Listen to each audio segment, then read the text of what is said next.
What's up, guys? What is up?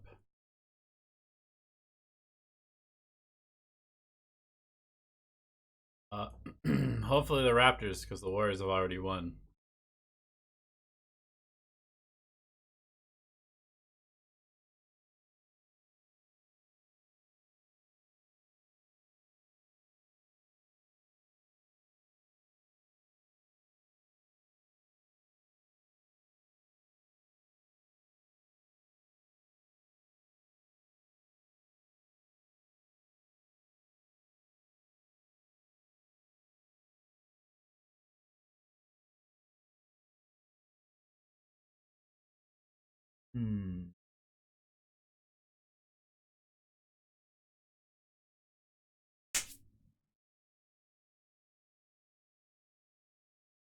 Keto in my house.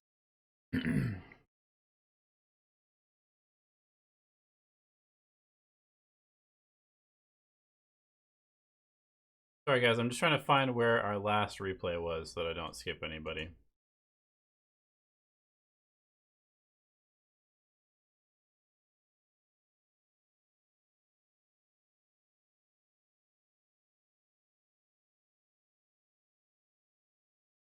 I think I killed it, but it definitely bit me.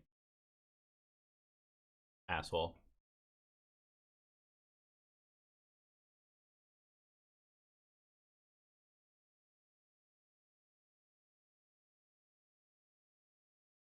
Okay, so here's the deal. Jenkins is flying to a LAN right now. So he's going to be casting this weekend. So I'm going to do replay review by myself today. It's going to be just me going over our Patreon and see how many replays we get. It'll probably be a bit shorter than usual. But yeah, no Jenkins today.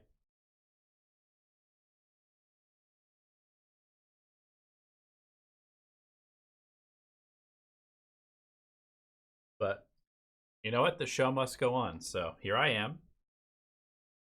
And while we wait for a couple more people to show up, feel free to throw your questions in chat. I'd be happy to answer anything you might ask. We'll probably get started here in like 3 or 4 minutes.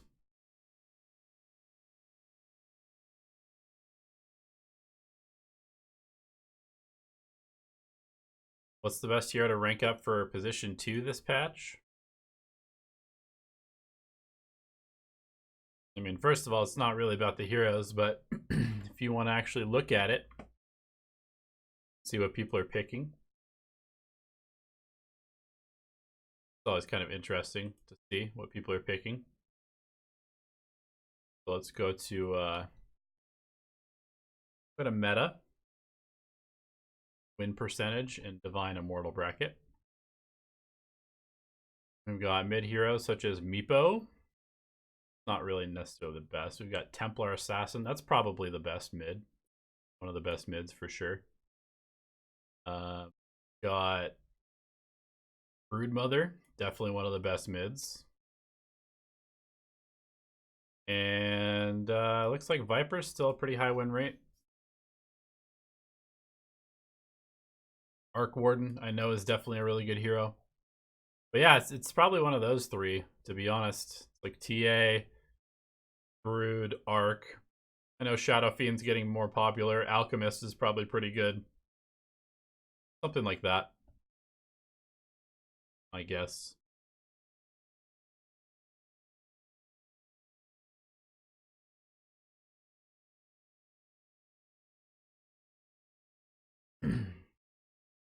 I want to play meme heroes in the offlane and get kills, but I don't feel viable these last few patches. What do you mean by meme heroes? Just like random shit? Like Crystal Maiden offlane or something?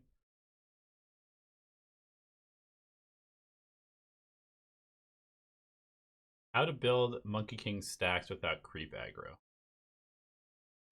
Well, creep aggro has an internal cooldown and it has a external radius at which it triggers, so you could start your attack from well outside of the range, and you'll run into range, you'll get one hit off, and then if you don't attack again, the creeps won't aggro you. Or you can pull aggro, and then you can go ahead and attack people after resetting it.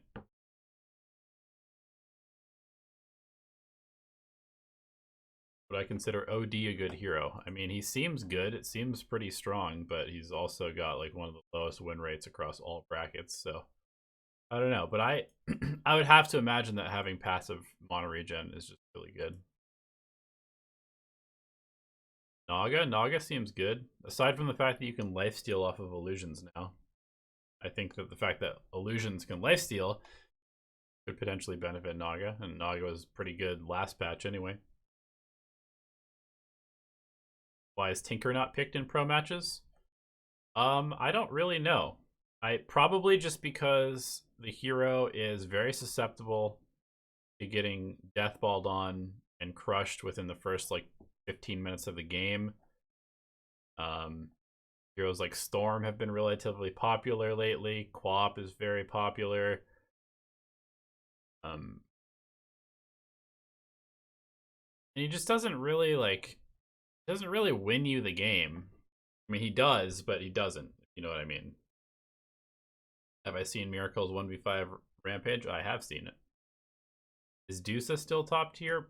Dusa is definitely like A, B tier still, because they haven't changed the triangle, and the triangle is the most overpowered part of the map right now.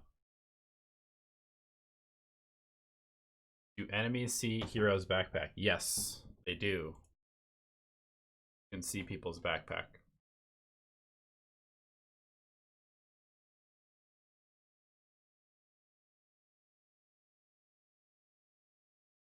Wow.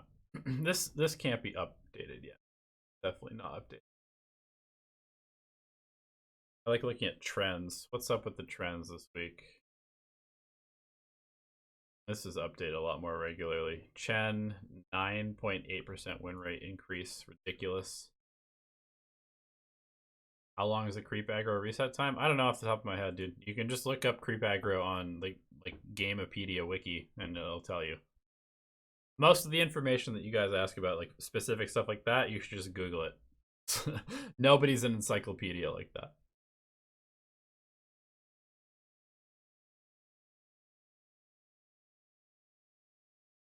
Necro, minus 8% win rate. Thank God. See you later. Medusa did lose 4% this week, so I'm not really sure where Medusa stands.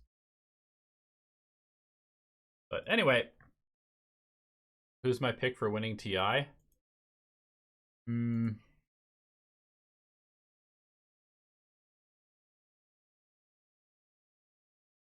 Secret, EG, or Vici Gaming, probably.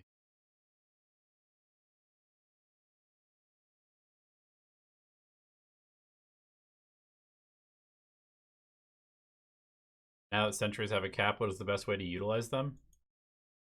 To be honest, as somebody who plays almost primarily support, I have never once run into the cap of sentries. So I don't think that anything has changed, to be honest. I think it's more of like a... It's more of a thing that would affect if you're up against like 3 invis heroes or something like that.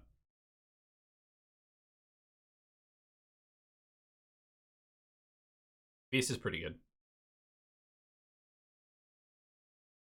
Yeah, I mean I don't think, like I said, when are you ever buying out like 10 sentries? Unless it's like end game and you need to ward your entire base. I mean, I place a lot of sentries and I've never run out of them. So I don't think it makes any difference at all. But we're gonna go ahead and get into the replays. So let's see. And I'm not gonna be taking calls from the people this time, just because it would require me to too much stuff like switching, and I might mess up the stream. So I'm just gonna go ahead and just review the replays, give you a couple things to think about, and move on. Is jungling level 1 viable for any heroes right now? Probably Enigma and nobody else.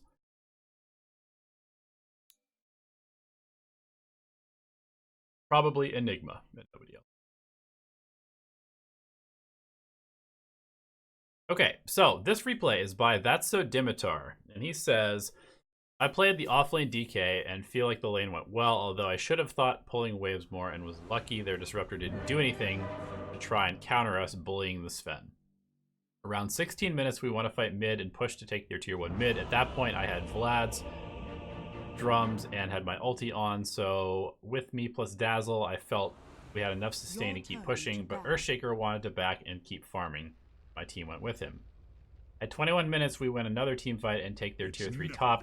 Alright, 1 second.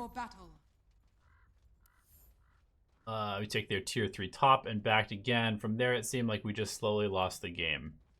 I tried to get my team to group up and push. Was there anything more I could have done to change the outcome? Okay, so let's see here. You know, offlane DK against a Sven. First of all, I would definitely start with more regen than this. I think you should definitely have 2 sets of tangos. Even though you are a Dragon Knight who has lots of inherent regen, you should definitely just make sure that you have enough regen to very heavily pressure. Especially because you're against a Disruptor who's going to be throwing out a lot of spam onto you, most likely. So, until you get like level 2 in Dragon Blood, I think you need to have tangos. I mean, you could go tango salve. I don't think necessarily 6 tangos is the end-all be-all, but I think you should go at least 2 forms of regen. Really are wanting to take full advantage of your hero. Okay, so let's just go ahead and speed through this laning stage real quick. So you guys give up the rune for free, which I don't like at all. I think that with your tankiness of your DK and the fact that you have a Scarith mage who has a lot of damage output, you should potentially be... Okay, so he feels it, but I feel like you should potentially be posturing on their side of the map instead of letting them dictate which rune you're allowed to get. So I think that you should always try to be aggressive, especially if it's not really that threatening for you to die. As far as this lane, I think that it's really important that you click on their heroes. On player perspective, you haven't clicked on their heroes yet, so let's go ahead and check out what they have. Sven has a magic wand, which is bad news bears for your Scarith mage, and this guy has a ton of regen. So this is actually going to be a pretty rough lane for you because they actually have more regen than you guys do, and probably a comparable, if not better, amount of harass as well. But I think this is definitely one of those things where you kind of want to... You just want to make it to level 3, and then you're going to be fine. I don't think you need to play aggressive up until then. I don't think you should ever go Dragon's Blood first. You should always go Breath of Fire, so you or Breathe Fire, so you can secure the range creep. Going for this is just very, very, very defensive. You have 3 tangos to use until you get Dragon's Blood up. So make sure you go Breathe Fire, because that's going to allow you not only to trade better, but it's also going to allow you to secure low creeps, which you might have you might struggle doing against the Sven. So those are just a couple things that I would note from this first creep wave or so.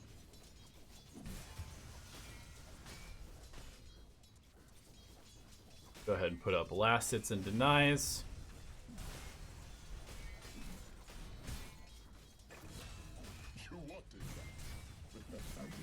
So the lane is coming back towards you, which is nice.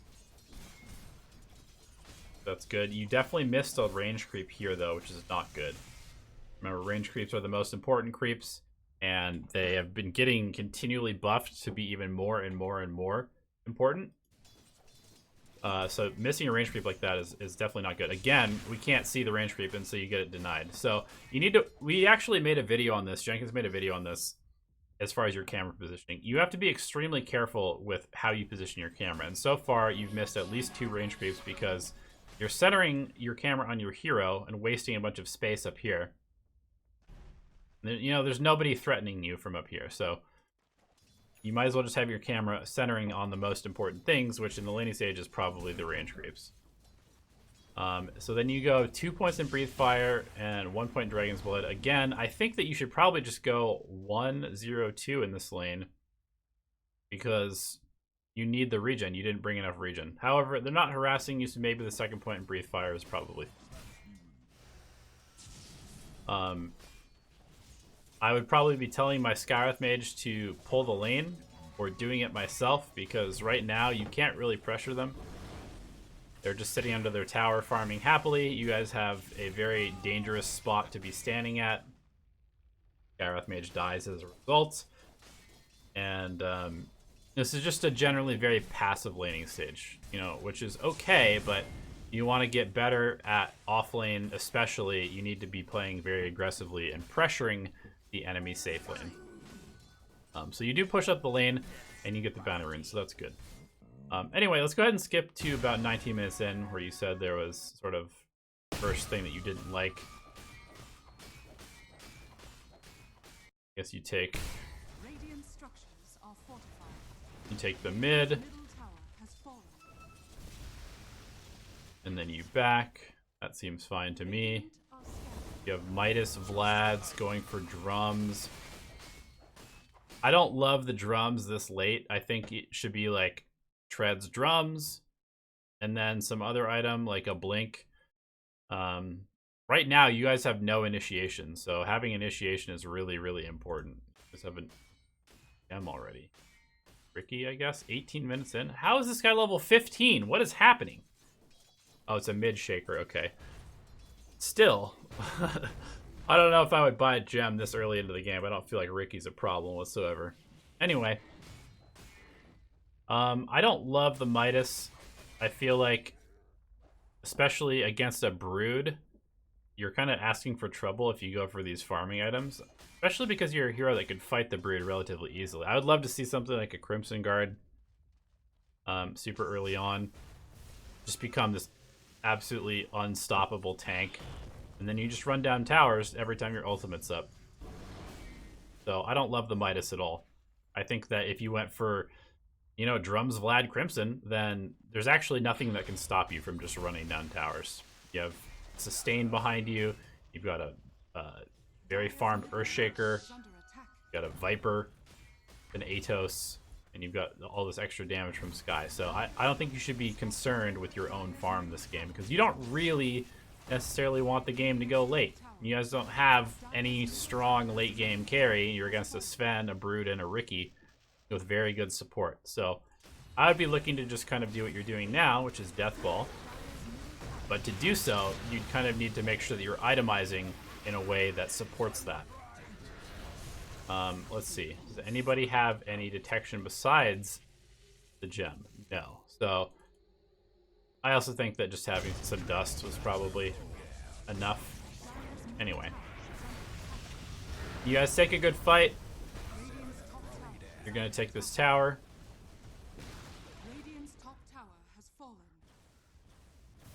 You go high ground, this seems good to me. We're going to get the tier 3 here. And then you back. I mean, this seems fine to me so far. I don't have a problem with that. Okay, so you're going for a heart next? Is that correct? And then you're just kind of farming alone. You get picked off. I mean, this looks like a very just kind of like sloppy play, to be honest.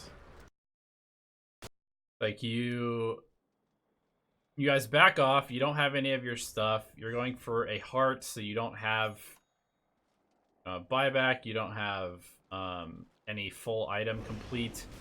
And you're just looking to get farm, and you just come up here and farm. This is extremely cocky. Like, this guy's not just up here for no reason.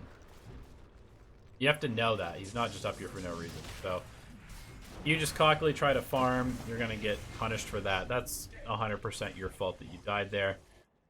As far as the Reaver into Heart goes, I don't love that either. I think that... Oh my god, this guy has an Ags already.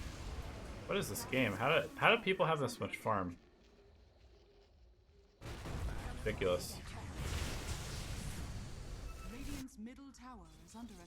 Okay, so you're just farming still. I feel like you need to just be grouping up with your team. Like, farming on your own, split pushing doesn't make sense unless you're the carry, and unless you're trying to play as the carry, then you know, you should be with your team, especially when you're strong. And you guys are strong right now. You were able to push all the way to their high ground and break high ground like 5 minutes ago. So you should still be able to be strong enough to fight them.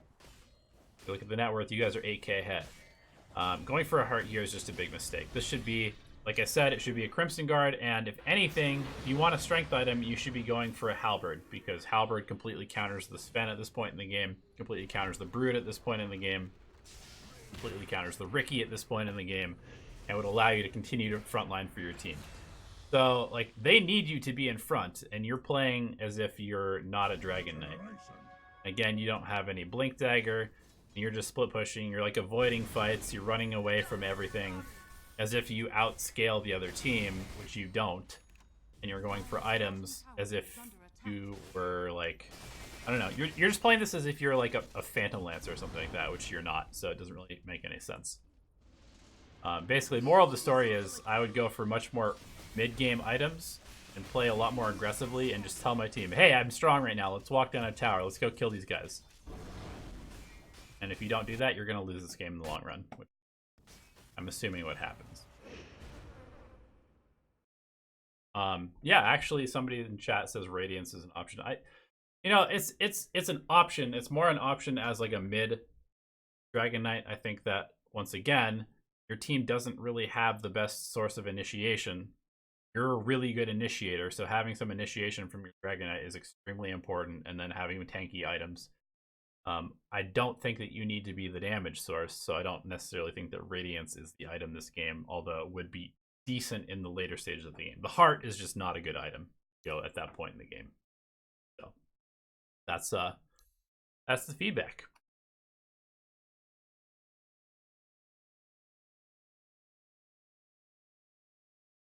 All right, Eddie Mercury is our next replay.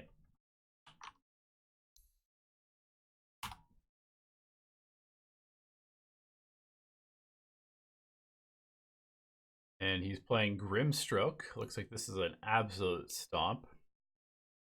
Means that things probably went quite wrong in the laning stage. And he says, this kind of game happens to me all the time.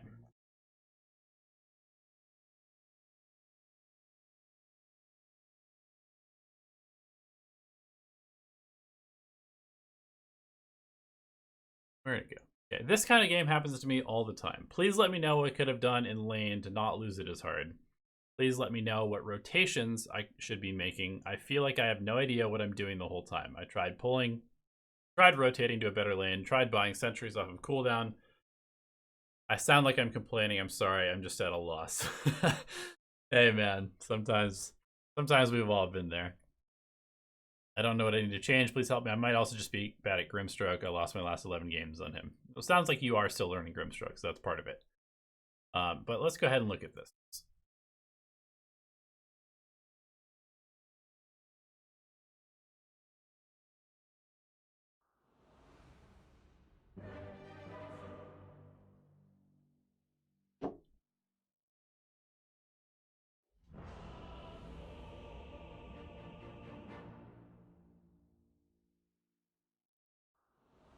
Your turn to ban. All right. It's in the bag. So we're going off lane. Grimstroke Doom against a Slark. Seems like a pretty good lane. They invade your rune, which, again, we just talked about this in the last replay. I think that you guys should be the ones that are being aggressive because you're a Grimstroke and a Doom.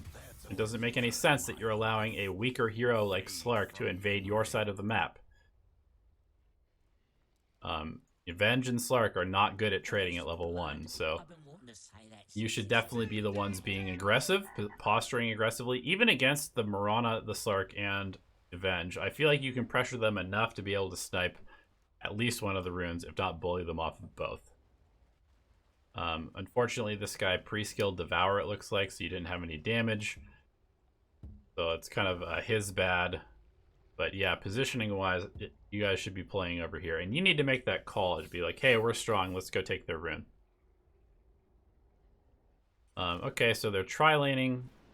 And this is actually kind of an important spot because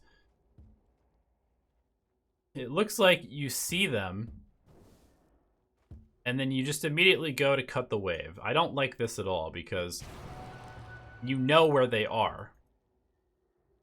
And you have the ability to help your Doom survive here. And the wave is actually in a pretty good spot because it's coming towards you, if I'm not mistaken. This is not that bad of a spot to have your wave in. I don't think that you should be cutting this wave, personally. At least not yet. I think that doing this basically just sacrifices your Doom. Or if you are going to do this, you need to tell him, hey man, play back, don't get caught. I'm going to go cut this wave and make the lane way easier for you. But just leaving him completely alone when you see 3 heroes in lane collapsing on him is a mistake. And you seem to basically just be completely ignoring the fact that this guy exists when you could have 100% helped him. And I know that that's kind of difficult because a lot of the time when you are playing in a pub, there are times where you just need to be like, this guy doesn't know what he's doing, or my teammates are making a mistake, or what I'm doing is just better for my team.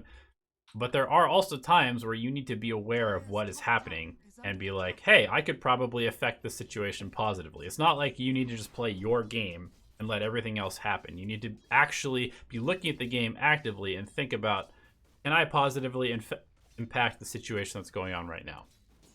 So what I actually think I would have preferred to see you do is just hang out with here. Hang out with your Doom here. Just hang out with him for now. The wave hasn't spawned yet, so you don't need to leave yet. And then, once it becomes clear that you guys can't lane here, then you should leave. Because what you did is you just left too early. And you committed to this play before you needed to commit to it. Because if Mirana is not here, if Mirana was just here for the rune fight and then left to go bottom, which is definitely something that could have happened, then you guys should be able to bully the Slark and the Venge. So you committed to, you know, imagine that the Mirana's bottom lane and you go do this play. I don't think that that's the correct play because I'm pretty sure that you guys can pressure the Venge and the Slark. But Venge, Slark, Mirana obviously is a different story. So you need to just kind of like not autopilot through any decision. Make these decisions actively. Regardless, this is what happens. Doom dies, you pull the wave, that's fine. You've already given them 2 kills, which is bad. They're playing ridiculously aggressive. And then you just leave. Okay, so you go bottom.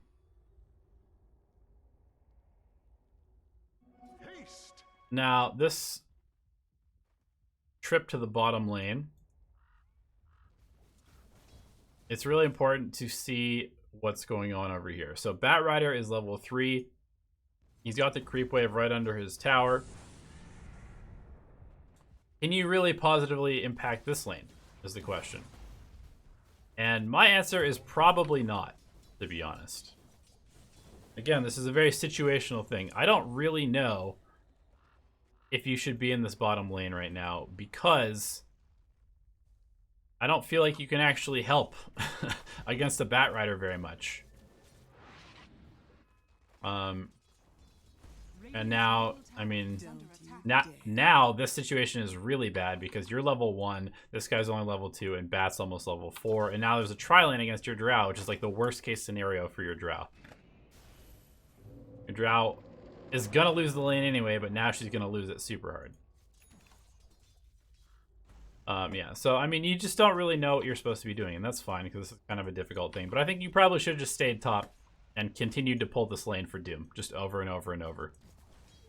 You also need to think about this game, okay? Who's the most important hero on your team? And the answer is not Drow Ranger, because Drow Ranger is fucked. This Drow Ranger is not going to have a good game no matter what you do. Even if you dedicate all of your resources to the Drow, even if you make the Drow have the most perfect lane, even if you make the Drow have the most perfect CS, she never misses a CS for the first 15 minutes of the game, she's going to die a bunch this game, and there's nothing you can do about it, because there's a Storm Spirit, a Slark, and a Batrider. And a Vengeful Spirit. They have infinite gap close. There's no way your Drow has a good game. And unless you're Team Secret and you're able to pull off like a very specific timing push to end the game at like 15 to 20 minutes, you're not going to win this game off the back of your Drow Ranger. what you could potentially win this game off the back of is double Doom plus OD being very strong. Your Doom is the key to this game. Your Doom has the ability to shut down SLARK, has the ability to shut down Storm Spirit, has the ability to shut down Batrider. Your Doom is extremely important in this game, and you completely abandoned him to help a lane that you can't actually help. There's no way that you being down here is going to make your Drow Ranger's lane better by like a significant amount. Whereas if you're in the top lane, you can definitely keep this Doom alive. Doom just needs a couple levels, and then it becomes basically impossible for the SLARK to deal with. And if you were helping him crush the SLARK, then the game becomes a lot easier for you in the mid game. You know, this is just going to happen. Your Drow is fucked. This is a terrible Drow game. And to be honest, you should probably just let your Drow be completely AFK down here. Or you tell your Drow, you know, go jungle. And you get the lane. Something like that. Okay, so you're going back to the bottom lane again. I don't think this is correct. You can see your Doom is just bullying the SLARK. And sure, the supports are not there, but like even with the supports there, this would be happening.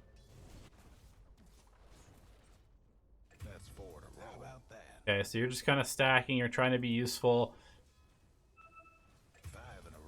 I think in some games like this, where it's like you're having a hard time being useful, I think it's just important to get as many levels as possible. It's like 6 minutes in, you're only level 2 and a third, and you're going to be drastically under leveled for this entire game.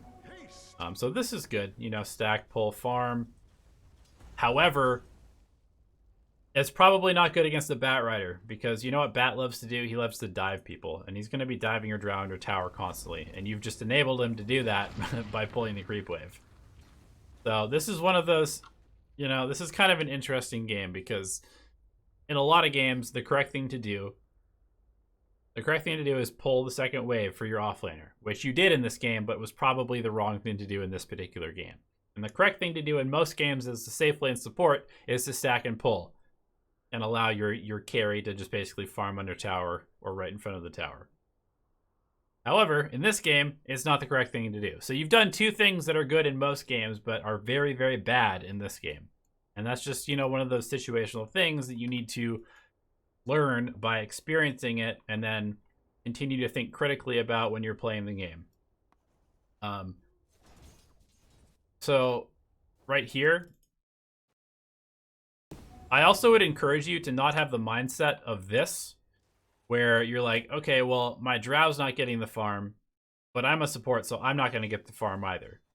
Like, you should just be up here. Your Drow's gone. Your Drow's out of the lane. Why are you over here? Just come up here, get some levels, get some farm. Push the wave out. You've got good wave clear. Just shove the wave into the Batrider's face over and over with your Stroke of Fate. If your Drow or any core leaves the lane, immediately start taking that farm. Don't let the farm go to waste. You just lost like an entire creep wave and a half of the Batrider free farmed on, and you ended up getting 0 experience from because you were sitting over here waiting for your Drow to walk back to the lane. Yeah, like this. I honestly think that in this lane, your best role is basically just to sit in the trees, tell your Drow, don't come back here, and just sit in the trees and then just Stroke of Fate the wave over and over and over. Keep this tower alive for as long as you possibly can. You're going to end up at like level 7 by 10 minutes into the game because you're just getting free farm and they can't do anything. Because what's going to happen? You can Stroke of Fate the wave from like a million miles away. The Batrider's going to be like, hey, I can't push this tower because this guy's being really annoying. He's going to try and dive you. You're going to just ink swell yourself away. And there's basically no way that you should die to this Batrider unless you completely misplay. So I think this is great. This is what you should be doing. This is what you should have been doing already. Radiant's middle tower is under attack. And now you're doing it, but I think it's a little bit late.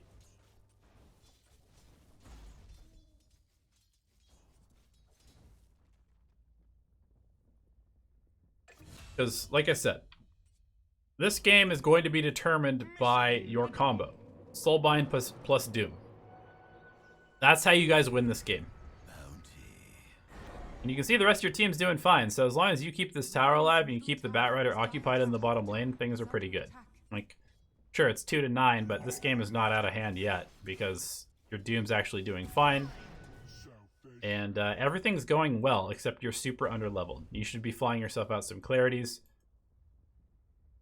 Looks like you're flying yourself out just a bunch of random items, but you still have no mana. It's not good. And now you're just gonna get run down by the bat.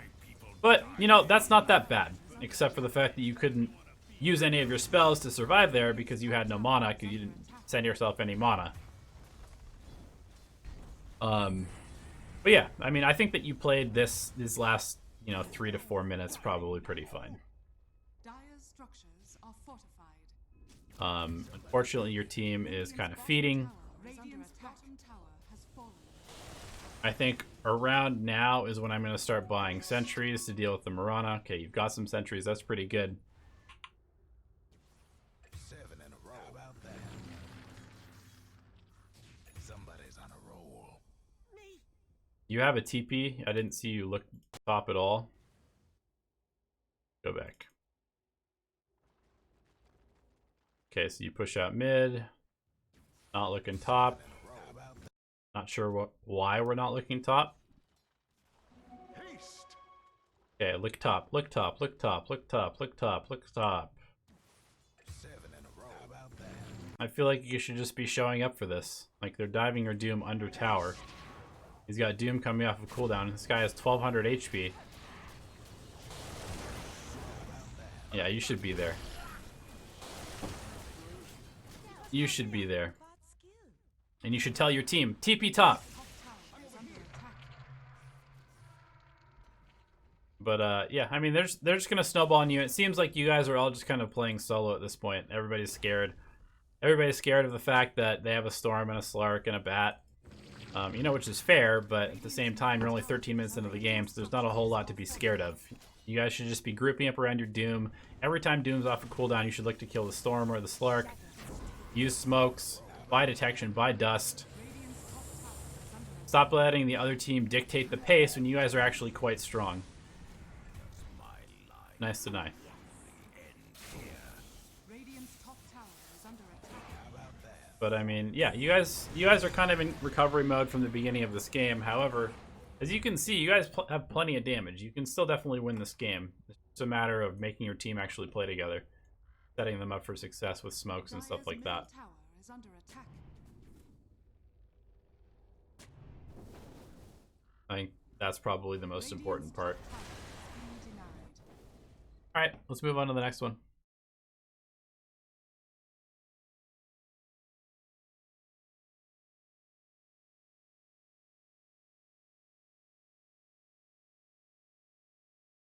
The Architect, Medusa.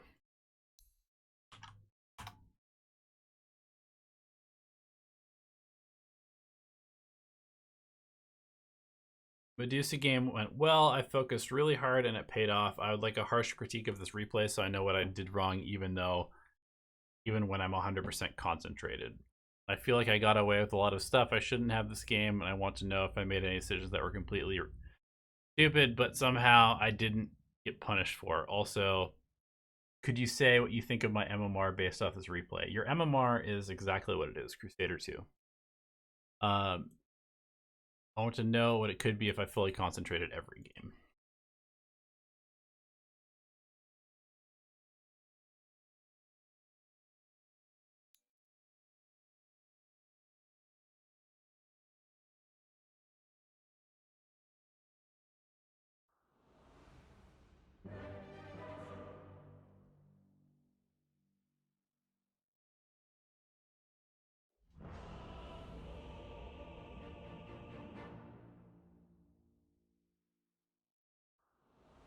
Your turn to ban.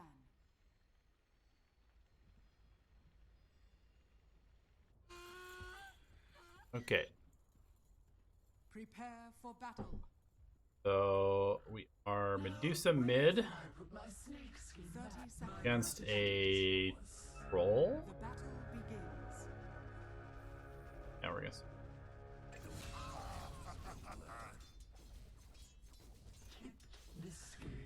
Okay, so it looks like we missed our block.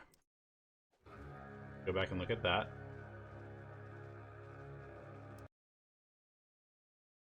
Alright, so the first thing, go into like a demo lobby and just practice this. If you're gonna play mid, you need to do this correctly every single game. Go into a demo lobby and just practice your block. And to be honest, your first move, I just give you a little bit of a critique, it should be forward every time. It shouldn't be side to side to start out. You want to move forward so you can put your hero in front of the straight line of creeps, and then you can start hitting your stop key and moving side to side to slow them down. But missing your block is definitely not good. Especially when you have a 10 damage advantage against the hero that you're laning against and can bully them off the creeps pretty easily. I think this is one of those lanes that is probably pretty easy for Medusa early on just because of your damage advantage and the fact that you have, you know, a snake that can basically take away all of Troll's ability to harass you otherwise. Right? So we snake him. We're just hitting creeps.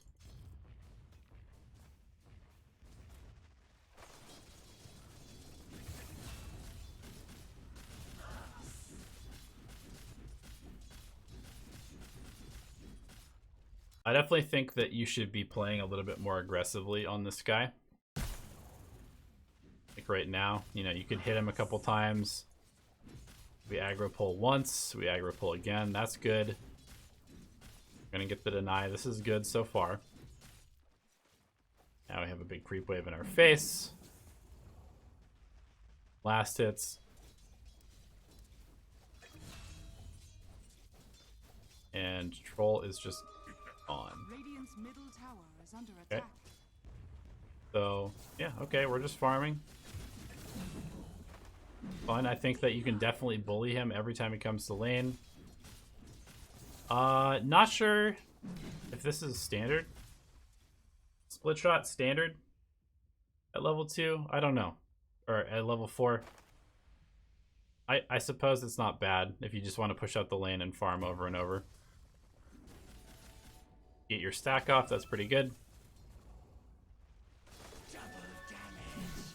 Got the wave again, go farm.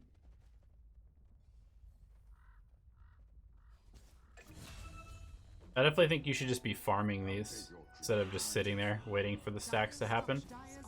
Like, you might as well do damage to these camps instead of wasting 15 to 20 seconds standing there.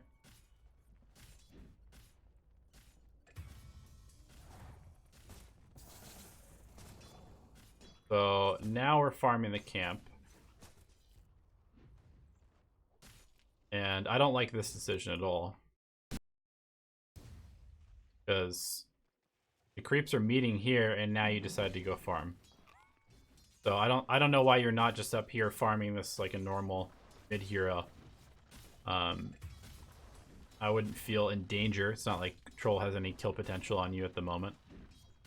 You're just missing basically a free wave of creeps after dominating the Troll in the first few levels. So, you know, like, if you're dominating somebody in the mid lane, why let them have a free 2 waves of creeps without contesting them at all? You're allowing this guy to come back into the game. It doesn't make any sense. Especially for like a 2-stack medium camp. I know you're trying to accelerate your farm, but the time that you want to accelerate your farm is when you don't feel safe being in the lane anymore. So once the laning stage starts to break down, once people are rotating around, when you are in danger of dying, that's when you want to leave the lane. But if you don't have to leave the lane because you're not in danger, then these creeps are still better than the jungle creep. So you want to be here. You want to be here and you want to be doing this because not only are you getting the same amount of farm you'd be getting in the jungle, but you're also denying this guy the ability to get farm. Pressure your tower. Again, you're going back to hit jungle camp when you could just be here harassing this guy. I really don't know why you're scared of this troll. You shouldn't be scared of this troll. 2 down.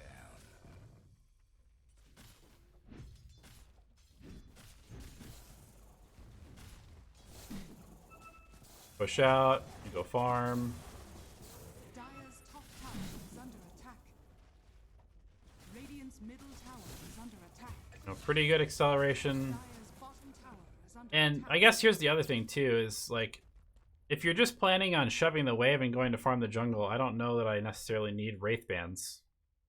Like, these are basically lane dominating items, and sure, they help you farm a little bit better, but if you're not even going to play the lane, then you might as well just go for bigger items. I feel like just go for your treads and head into a Yasha right away.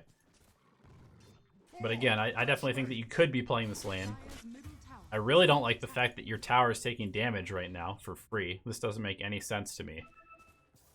Like, this would be if you're being forced out of lane by danger, but you see the enemy team just playing in the bottom lane, playing in the top lane. The troll's just sitting here farming for free and recovering from the fact that you dominated him early on. And sure, your CS is high, but you're not even the top net worth in the game, despite, you know, doing Medusa things in the jungle. So that would be the main thing that I would say is, you know, like, don't give up an advantage that you have just to get more farm. It's more important that the troll is shut down while you get farm.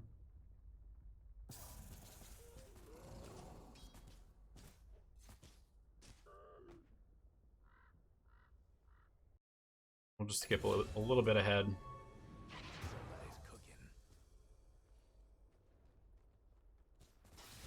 Skip a little bit farther ahead because you're going to be farming. You're just farming. Radiant's top Scotty tower Butterfly is under Maelstrom. So, I mean, here's one thing to consider. I definitely think that your itemization is fine. I'm totally happy with these items. I do think that you should potentially at some point consider, if this game was not so heavily in your favor, and it is, you guys are dumpstering them. What the fuck? This is definitely a matchup, you against CK, where you can consider going for Aghanim Scepter because it instantly kills all of his illusions, which makes him not a hero. So that's just something to keep in mind. Not this game because you're crushing them, so you're able to just kind of like mow them down, run down lanes. You should be telling your team, hey guys, everybody come behind me. We're going to run down a lane. Yeah, I mean, I feel like this game just kind of plays itself. You guys are so far ahead, like they're just feeding. But as far as the laning stage goes, is under attack. I would just play more aggressively.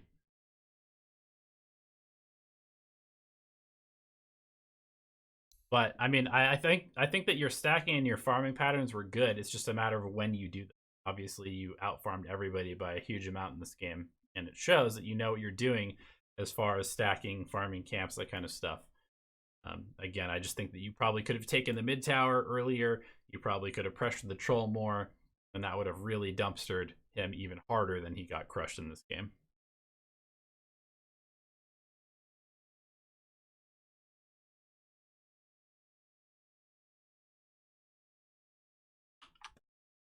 Jenkins is currently flying to Castellan in Los Angeles, so no, he's not going to be on this show. You guys want to listen to Jenkins replay analysis? We've got a fuck ton of those lives on the live channel or on the live tab. You can go back and watch one of our older episodes.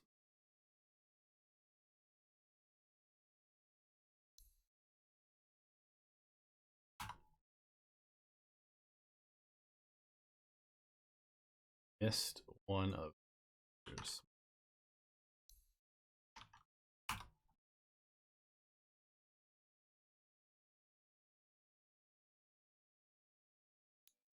All right, so we got Team TL. Gotten quite a few of these from you guys. Loival. Played captain's mode with my friends. I was tied off lane. Would like to get some ideas from mid-game. 18 to 30 minutes. Seems like the game slipped away from us at that point. What should I have done considering their lineup? First things first. Nobody has a spirit vessel on your team. And you guys are against a troll, a CK, an alchemist, and an IO, all of which are very high healing heroes. So spirit vessel is probably the best item in the game this game, and nobody has it on your team.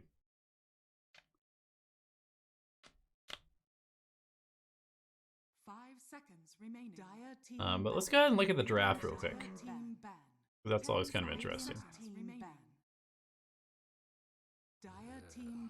Sniper ban, Necrophos ban, Axe Lion Venge, Pudge ban. I mean, I don't know. You guys first pick Drow into an IO, which I don't necessarily love because IO can relocate on Drow anytime. And you pick Skywrath Mage. I assume these are just going to be like comfort heroes for you. They pick Alchemist.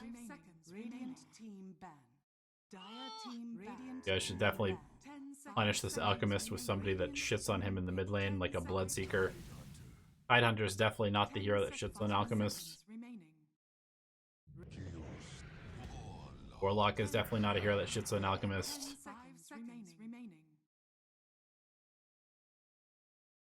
They're very, very greedy. You guys have lots of team fight. But nobody's really taking advantage of the Drow Ranger aura, which is kind of a problem. They pick a Viper who's a strong mid. I don't understand what's going on. You guys pick Huskar. Okay, so Huskar is your counter pick. However, you picked Huskar into CK Troll Viper, which seems awful for Huskar. Absolutely terrible.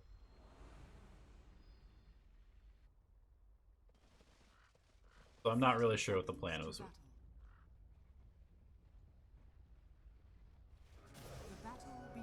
But anyway, you guys go up here. You're laning against a Troll IO. You're looking to cut the wave. I mean, again, I don't really know if this is a lane where you should be cutting the wave. Suppose it's fine. Have a Sky. Like you're pretty aggressive heroes. I guess with 2 ranged heroes, it's fine. Until you get a couple levels in Kraken Shell. Ends up being in a pretty good spot. Farm.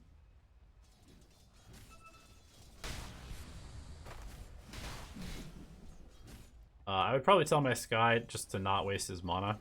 Like, I was just gonna heal through everything. I would just tell him maybe just go mid or bot or pull the wave.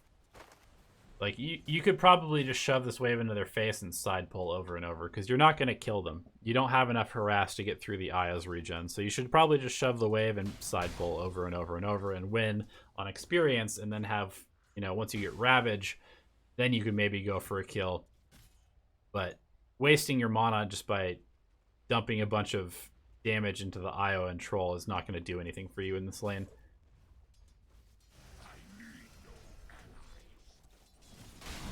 So that's probably the correct play. Yeah, if you were a couple levels higher than them because you denied them some creeps, then you probably don't die there.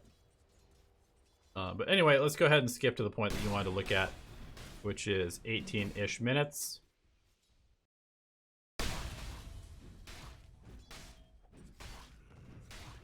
I see you, chat. I don't know what you're talking about, but I'm also trying to watch a game and analyze a game, so I can't just read what's going on in chat while I'm analyzing this game. Okay, so we're going for a pipe. And don't have a Vlad's. What else do we have on our team? We've got Drow with a Shadow Blade. We've got Huskar with an Armlet going for Blade Mail next. Sky is Sky. Warlock is going for an Aghanim's Rush. Oh boy. You're going for the pipe against the Ag's Radiance. I get that. Against the Viper. I still definitely think you always go Vlad's first on top. Vlad's is just way too valuable to get on this hero because it allows you to essentially be immortal during this period of the game because you just lifesteal off of every single person that you anchor smash. So I don't think that you should ever skip Vlad's on Tide. And then, sure, the pipe is good, but I also think that either you need to communicate, we need a Spirit Vessel immediately, or you should just go for a Spirit Vessel after your Vlad's. Because you need one in this game, and you don't have one. And it's that good, this game, that it will absolutely change the course of this game. It'll allow you to actually kill the Alchemist, kill the IO, kill the CK, kill the Troll. Okay, so let's go ahead and watch this.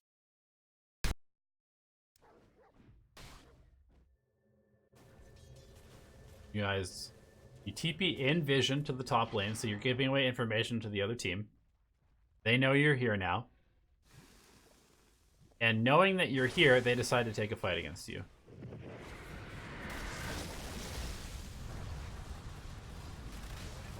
Alright, so we killed the IO. That's good. I'd love to see your camera looking at what's going on elsewhere instead of just kind of wasting all the space below your hero. You, as a Tidehunter, as somebody playing offlane, you need to think about yourself as a wall. Like right here, when this happens, when this guy splits, he should not be able to hit your Warlock. I know that you're trying to bait him, but right here, you need to turn around. As soon as he does this, you need to turn around. Don't let him take your Warlock. You should be ravaging right now. Ravage right now, and then put your body in between everybody else in your drow. So right here, taking this guy's attention is good. But then you need to also try and just place yourself in between your drow and everybody else. Don't run away. Tank the damage from them. Make them walk through your hero to get to the drow. You die alone. At this point, you should just go ahead and push out the waves. Chasing doesn't make any sense. You guys aren't getting this kill. It's just a waste of mana and time. Dire's middle tower is under attack. Farming this is also a waste of time when there's bounties. I would go get these bounties. Go grab a TP bottom and get those bounties. Medium camp, definitely not worth 1 bounty rune. Definitely not worth 2 bounty runes.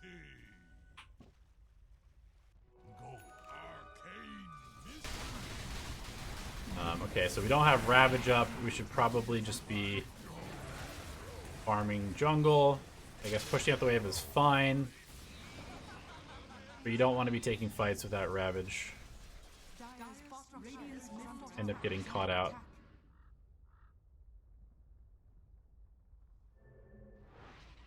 But yeah, I mean, right around now is when their team is getting super strong because they have this Alch with Radiance. They have, you know, a pretty strong CK Troll, and they have this IO.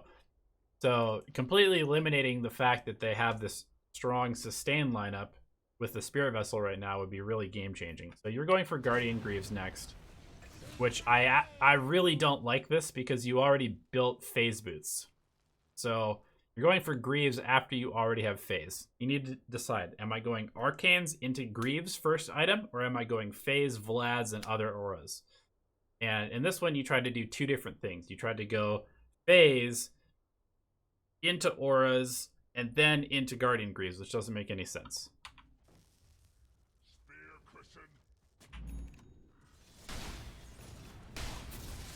Also, with the Greaves, you know, there's no mana burn, so you're not really worried about that. There's no silences, so you're not really worried about that. I think that Greaves are a fine item, but I don't think they're absolutely necessary this game for you to buy. And especially because you went Phase first, you should just continue on your aura path.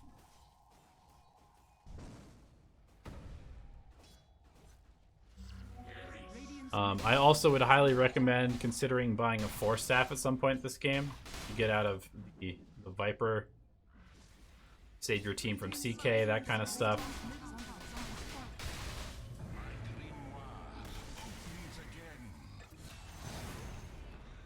And then pretty much if you guys feel strong, you know, and another thing is, like, you have a Huskar Drow lineup, so you guys need to be aggressive early.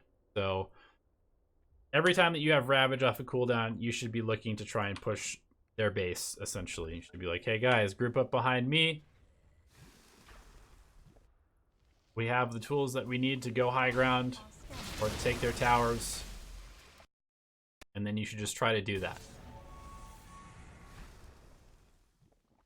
Alright, so up here, I have a couple problems with this. It's just you and a Huskar. The rest of your team is nowhere near you. You have a third of your mana. And you're just kind of running in without any sort of plan. You use Ravage with no follow-up damage. They kill you. And this game is basically over at this point. Like, you guys have completely missed your timing. It doesn't really feel like you had any sort of, like, direction. I don't know if you have a captain. You said you're playing with like, a team of friends. But you guys, with this kind of lineup, if you're going to try and run this type of lineup, you need somebody actually making calls. And you need to make sure that you're on the same page. Because you just kind of, like, wandering around farming the jungle when you have Ravage coming off a cooldown is not okay with this type of lineup. Every time your Ravage gets to about 25, 30 seconds, be like, smoke. We're going this lane. Everybody come now. You walk down the lane with your smoke, pop your Ravage, you win a fight, you take their buildings. And that's how the game should go.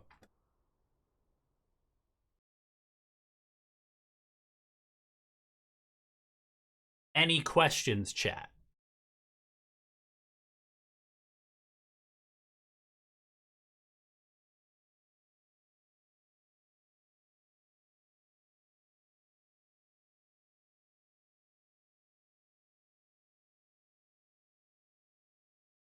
My favorite color is probably purple or blue. Was Hood a good choice? No. We established that Vlad's was the item there. Followed potentially by Hood and Pipe, depending on when that Radiance came out. Is this on Twitch? No, it's not.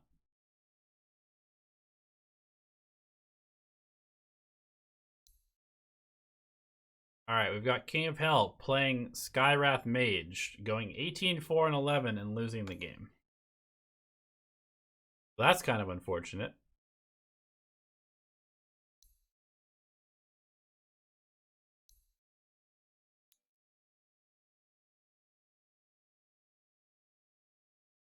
QWER Legacy. QWER, man.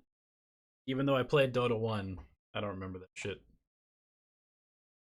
Why am I not streaming on the new Alchemy channel? Because we put out some polls and people just generally said YouTube was better for everybody involved.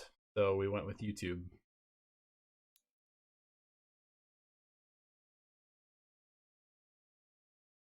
Coffee or tea? Both. Depending on the day, depending on the mood.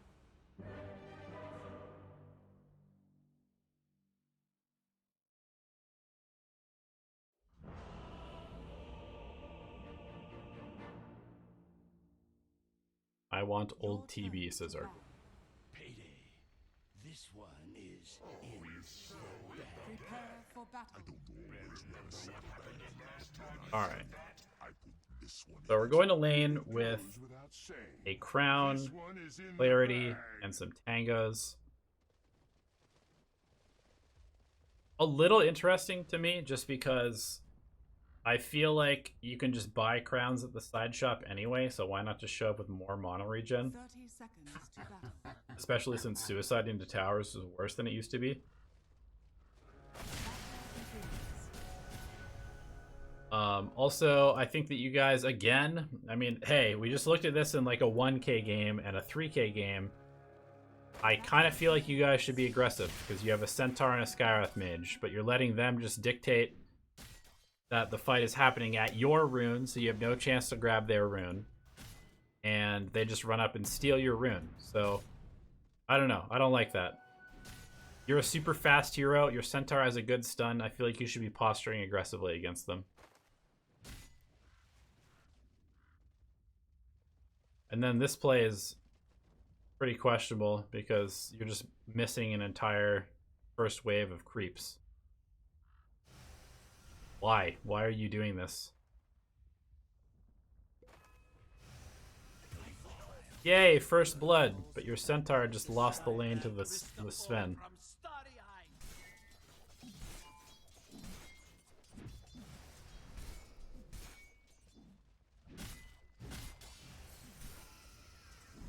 I think this is probably going to be another one of those lanes where you'd love to pull the lane back at this point. I think you should be pulling the lane right now.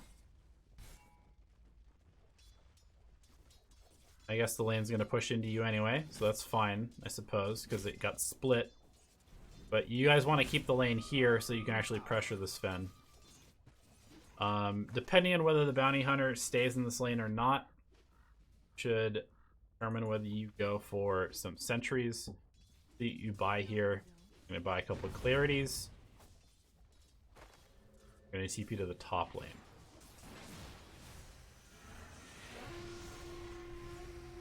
Now, why make this rotation is the question? Unless you're planning to switch your Jakiro at the bottom, but I feel like you could be bottom, like, fucking the Sven's world up instead of coming to the top lane that didn't really need your help.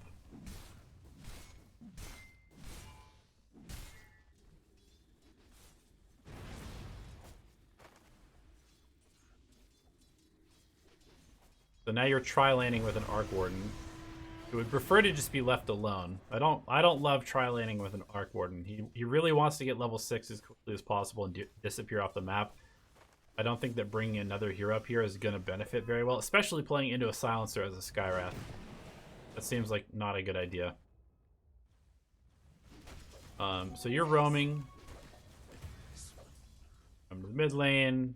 Monkey King doesn't need your help, so you go back to the top lane. And I mean, man, you can see, like, this Sven is just free farming now. Sven is completely free farming. Bounty Hunter is having a completely fine game too. Bounty is a shit laning support in the safe lane. I feel like you guys could have crushed this lane early levels with Centaur and you, but now Centaur is 2 levels behind the Sven. Sven is free farming, and Sven's going to be a problem this game because Sven can destroy your Monkey King and your Arc Warden. He gets super farmed.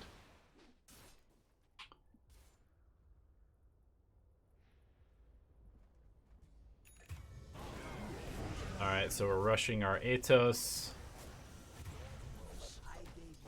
Rotate to the mid lane, get a kill. Hooray. Bring more people to your Monkey King's lane. Probably not the most stoked about that.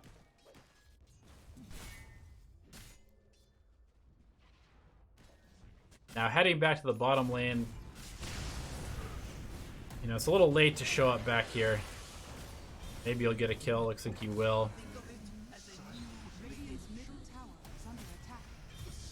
But why not just be doing this the entire game? Why let the Sven get to level 6? You know? Now we're walking back to base. Feel like you could maybe shrine and stay on the map longer. And we're just straight up rushing in Atos. Buy some clarities, man. Unless you're planning on walking back to the base over and over and over and over and over again. You should just buy some clarities so you can stay on the map.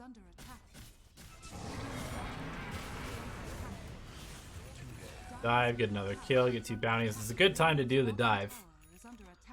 Because you are able to shove them under the tower, get some kills, and grab both the bounties, so that's great. But here we are, walking back to base again. We're still level 5. And the reason that we're level 5 is because we've literally spent half of the game walking back to the fountain to refill our mana. So, you know, I understand it's not necessarily the most efficient thing to have clarities on a Skywrath mage. But if you're going to walk back to base 6 times in the first 10 minutes of the game, you should probably either just suicide or buy some fucking clarities. I feel like we've watched some replays of you before, and you like to just walk back to base, which I think is just not good as support.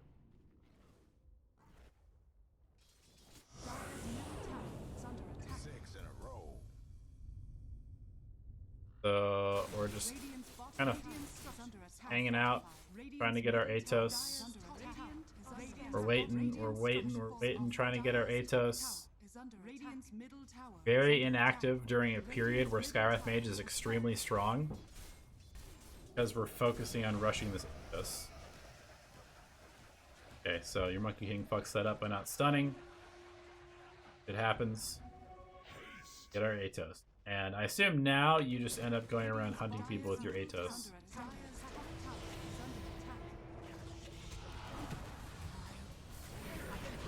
However, you brought yourself an Atos, but you didn't bring yourself any dust against the Bounty Hunter, which is like an oversight.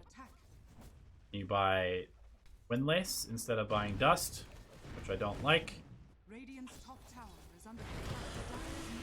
And you're just gonna run to the next fight. Now we just go kill stuff. Yay, kills! Hooray, I got kills, Mom! And now we walk all the way back to base again for like the 15th time this game. Because we don't have any mana regeneration. And we don't buy any dust yet again. And we walk back to the fucking fountain yet again, I would assume. Pick up the fight, you dump your damage.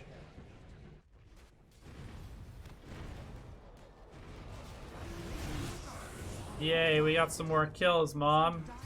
Go me.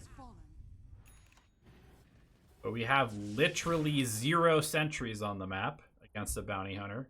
Not one. Not one sentry on the map. We have no dust in our inventory.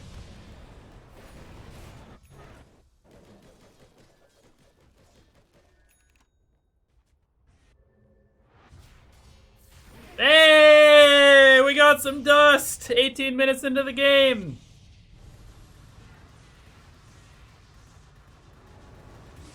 And it pays off immediately. What a surprise. I also just want to say that I think that you should probably buy your Void Stone right away because, again, we've seen you walk back to... Okay, you're literally walking back to base for the 10th fucking time this game. 18 minutes in. You have walked from the river to the fountain 10 or more times. Buy a Void Stone, buy like 5 Clarities, and then you don't have to go back to base ever again for the rest of the game.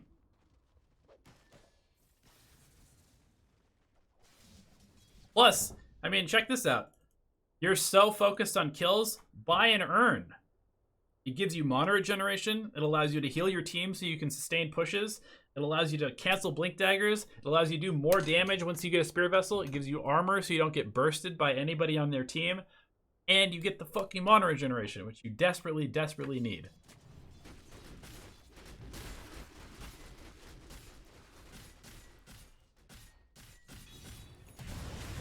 Yay, another kill! But we don't have any mana left. I guarantee you, you're gonna lose a fight because you just don't have any mana at some point.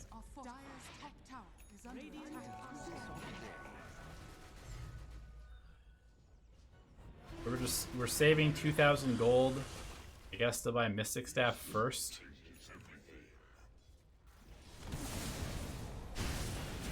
Because you want an additional 27 damage on your Arcane Bolt or something? I don't know. Seems bad to me. Okay, we're godlike. Yep. Saving up for the Mystic Staff. So now our mana pool is even bigger, which means that we have to walk back to base even more often because we can't fill it up with mana regeneration. Oh, we're headed back to base again. Oh no, we're in the fountain for another 30 seconds, refilling our mana pool.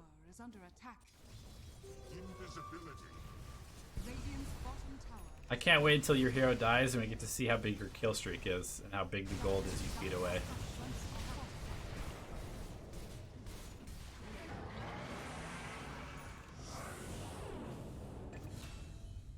Oh, when it happens? No, you're fine. And we're back in the fountain again.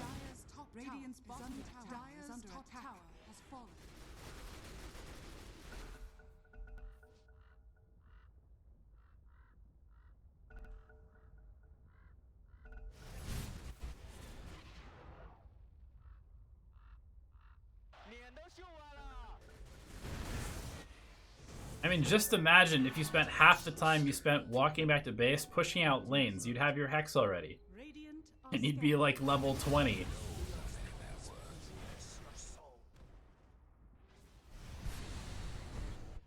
I think you're too fixated on items. You're too fixated on getting kills. You're too fixated on like specific item times. You could be doing so much more for your team right now. You're not even here because you're walking back to base to regen in the fountain. Your team's feeding because you're not here. And now we don't have any mana, so now we're walking back to fountain again.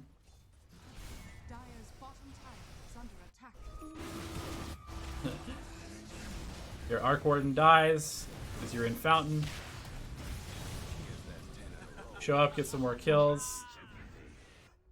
You walk back to the Fountain again. Is this even fun for you? Do you have fun playing like this? This seems so boring. You spend like 90% of your time walking back to the Fountain. Your shadow has fallen to the radiant. I just want to see how much gold you feed away when you die. Oh, there it is! 900 gold to the Sven.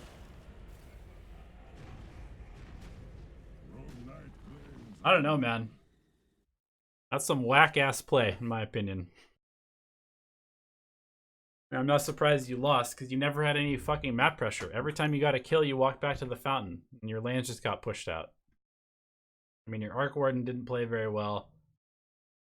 None of your other heroes played that well, but still, your Monkey King went for an Ags, which is just not good with his items. But, like, I don't know, you know, like, put some aggressive wards down. Position yourself in a way that's off your side of the map. Seemed like you spent 90% of the game on your side of the map, and that's why you couldn't win the game.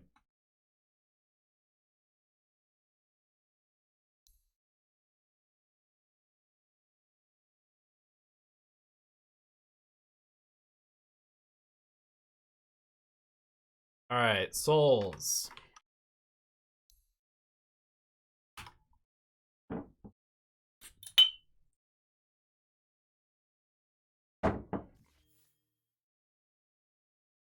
Is MK Ags even good with anything?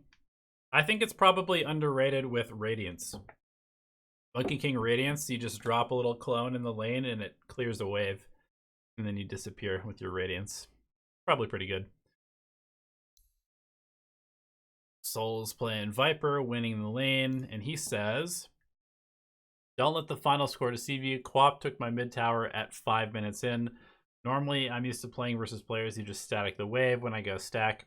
Quap actually used Catapult correctly and made good rotations. Mars and Ursa couldn't follow up on those ganks, and I feel that's why they lost. Should I have stacked as early as I did? Keep in mind, I have problems. I've had problems before with my offlaner trying to take my stacks, even when they can't. And from my experience, I can get 3 to 4 double stacks off cleared by the 6-minute mark. Overall, trying to improve efficiency and map movement. Opinion on PA Ags. Really good at the end of the game, and probably never before that, because you need so many other items.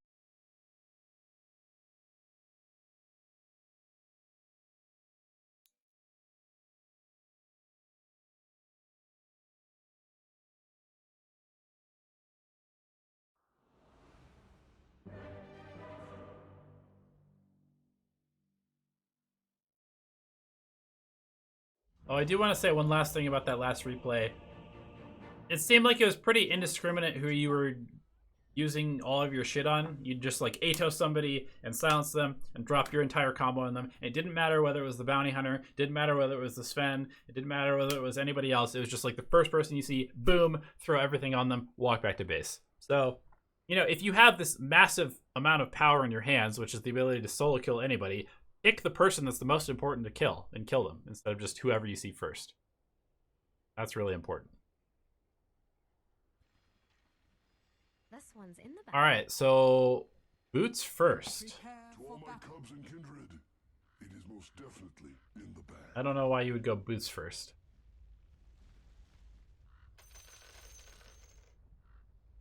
30 seconds. Like, you have abysmal base damage. I feel like you absolutely have to go for a couple slippers or like some fairy fires or some stats. Take this base damage up a little bit. The battle begins.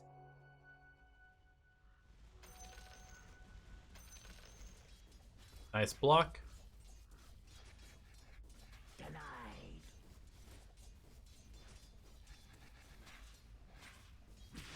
You go for your passive first, which is pretty standard. Against a Quap, I don't know. I almost feel like poison attack is probably better, just against Quap at level 1, especially with a block like this, because you could probably harass her a bit more. I definitely think Corrosive Skin is good, and the Magic is good, and the way that it damages her every time it ticks is good. So I'm not super sure. I don't play a lot of Viper, but I definitely wouldn't say no to poison attack in this matchup, just because Quap plays this sort of like try to bully you lane, but you're also one of those potentially bullying heroes. And I know that Viper is this hero that like farms stacks now and stuff like that, but having 1 point in poison attack could potentially make this a lot easier for you just by making it so Quap doesn't feel completely free. Like, Nether Toxin does nothing to Quap, right? The only reason you're going Nether Toxin is to push out the wave so you don't have to lane against her at all. But I feel like you could lane against her. I feel like you could probably bully her quite a bit because you have magic resistance and you have the ability to do a bunch of damage. But anyway, you shove out the lane and you go over to stack, and you're stacking off lane jungle. I don't love this, and here's why. Because your hero only has 319 movement speed with boots. You're a slow ass hero. You can see he says missing mid, right? Because you're not there. You've missed an entire creep wave to get a stack. You missed an entire wave of creeps just to get a stack. When you could just stack this camp right next to the lane. Why not just stack this camp? Why not just stack these two camps? You know, these are closer than walking all the way over here and stacking this camp. And so you sacrifice an entire wave of experience, which basically means that you cannot lane against Quap anymore. And you can get the same benefit, you know? This is still a medium camp, this is a hard camp. It's the same thing as these two, except it's closer. Okay, so we are going to stack this one next. Or we're just going to farm it. Okay, that's fine, I suppose. Again, I feel like you could probably be playing aggressively against this Quap. Like, you shove the lane into her face, and then you harass her while she's tanking creeps under tower. Quap doesn't have the ability, if she's going for Shadow Strike, she is, to push the wave back. So you just shove the wave in her face and punish her for going Shadow Strike, because what's she going to do? She's going to Shadow Strike you and tank 4 creeps while you right-click her? I don't think that's a very good trade for Quap. Dire's middle tower is under attack. So you go and get another stack. This is fine. This is all good. Good efficiency stuff.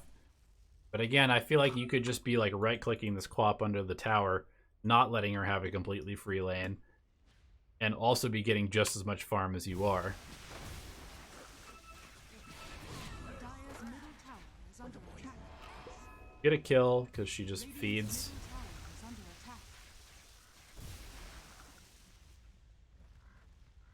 Going to stack again. Again, it's just more free lane for the Quap who you're dominating, or you should be dominating, especially with that solo kill. You're level 6. Now we're still going to stack, which is, again, it's fine. Stacking is not bad. Getting all this extra farm is great. But why not also just crush the Quap? That's what I don't get. Crush the Quap. That being said, this is going to be real juicy. You know, and I get that this is a pub, but you could also ask your Willow to stack for you. You don't have to do it yourself. Your Quap is, the Quap that you're playing against is going to get to level 6 pretty freely.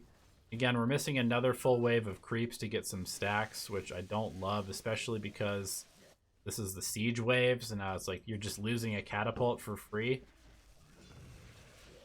Like, this could have been taken at 10 minutes into the game, or 8 minutes into the game. It's not like the gold is going to go away. It's not like it's any less valuable to get it 8 minutes into the game. Why do it now, when you're actually stronger than the Quap, when the siege wave is here? Why not be the one that's pressuring the tower? You've been shoving the wave into his face constantly. Just do it again when you have a siege creep, and you're going to be getting a lot of damage on his tower. You're not even paying attention to your mid tower. This is so fucking unacceptable. This is the most important tower in the game. I'm sure whatever your rotation is at the top lane is not more important than losing your mid tower. Radiant's middle tower is under attack.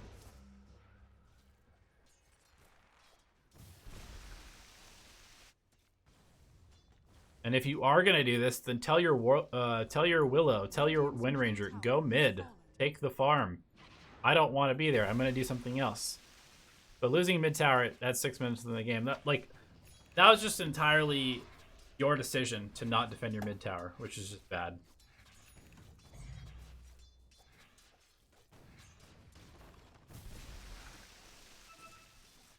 Always, always, always defend your mid tower. Even in bad lanes. Even in bad lanes where you don't have the advantage like you did in this one, you should defend your mid tower. Just pull the creeps off the tower. Dire's middle tower is under attack. So okay. I guess the main takeaway for this replay would be that basically, like, I think your stacking is good. I think your focus on getting farm is good. However, it's when you do it that really matters. Like right now, you should just be pushing this wave into the tower. Like force the wave into the tower. Hit the tower. There's no reason not to be hitting the tower right now. You see all of their heroes bottom. They can't be ganking you mid. Quap can't solo kill you mid. So make Quap come to the mid lane by hitting this tower. Don't go jungle now. Go hit this tower. Like, again, you see Quap bottom now. You should be hitting this tower. But instead you're jungling because you're really focused on stacking, getting better at stacking with Viper. This is not the correct time to be doing this. The correct time to be doing this is after you've already shoved the wave in, or you feel like it's dangerous to be in your lane. That's just like a rule of thumb. If it's dangerous to be in the lane, then you gotta do other stuff. If you can win the lane by being in the lane, then you should be in the lane. Like you're basically removing the pressure of having a hero in this lane, which allows Quap to do whatever she wants, control all of the runes, do whatever she wants in this game. And like you can see, you're just bullying her out of the lane, no problem. Oh god. Oh god, use the shield. Nice.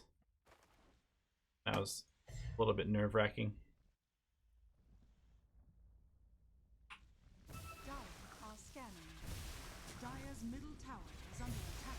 Yeah, okay, so at 10 minutes, you start pressuring this tower. But by this time, it's a lot harder for you to actually do it. You get rotated on and die. So, you know, this movement could have happened like 5 minutes ago. And then it would have been a lot easier. So I think that basically what it comes down to is you picked a hero that crushes the lanes, comes out of the lane super strong, but then you played in a super passive way. Like if you take this tower at 6 minutes into the game and then you rotate to their safe lane, then you just win the game. They can't deal with you. But instead you basically let Quap do that, even though you beat Quap in lane. So that just doesn't make any sense to me.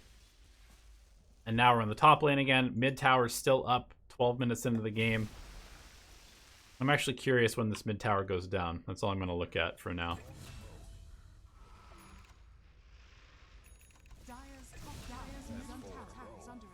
14 minutes into the game.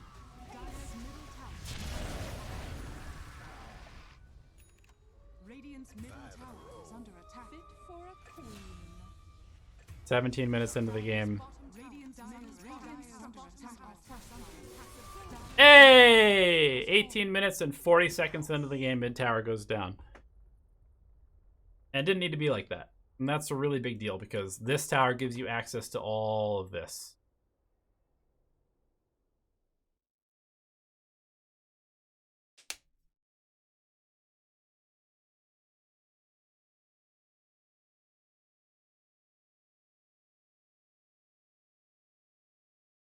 All right, David.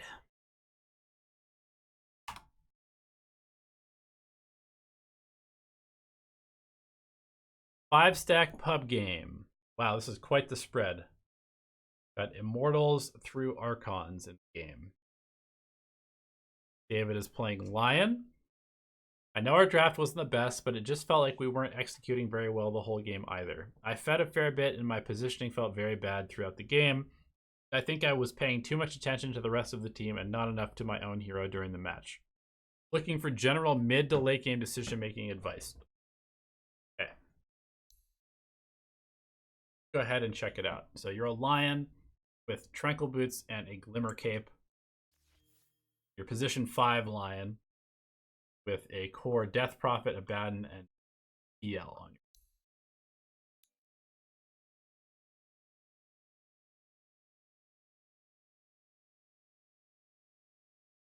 Archon was actually divine on it. Okay.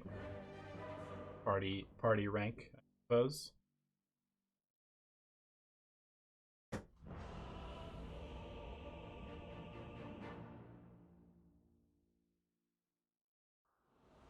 Your turn to ban. So, Prepare for battle. 30 seconds to battle. I like this aggressive positioning. Get the runes, that's definitely good.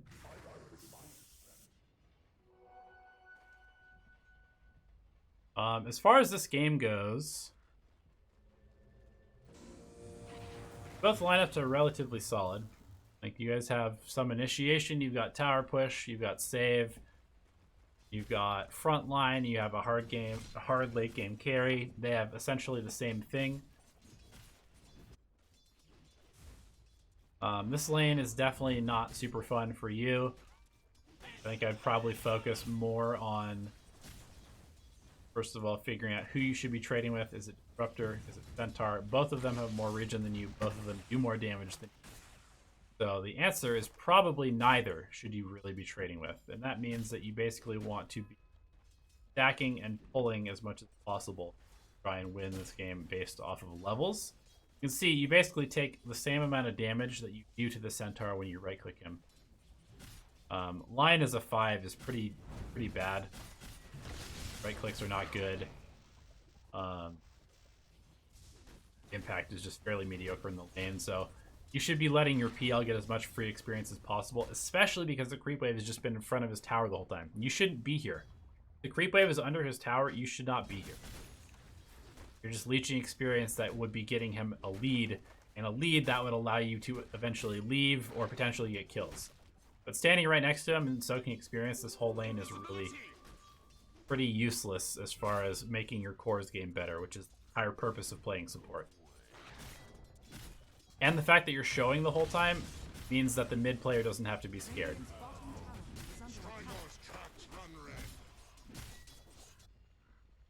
So you die, pick up his Wraith Band, you bring it to him. I probably would have bought a smoke to preemptively bought a smoke to be ready to go mid at some point. You're able to get both runes, which is good. But yeah, again, I think you probably should just spend most of your laning stage stacking and pulling, stacking camps for your Death Prophet, stacking camps for your PL to farm later, and then look to maybe make plays mid when your Death Prophet hits 6, because you want to rotate around now so that she can use Exorcism, potentially kill the Dragon Knight, and then take the tower. Sitting in the bottom lane with the PL is not going to help his game, and it's actually going to make it a lot harder for him.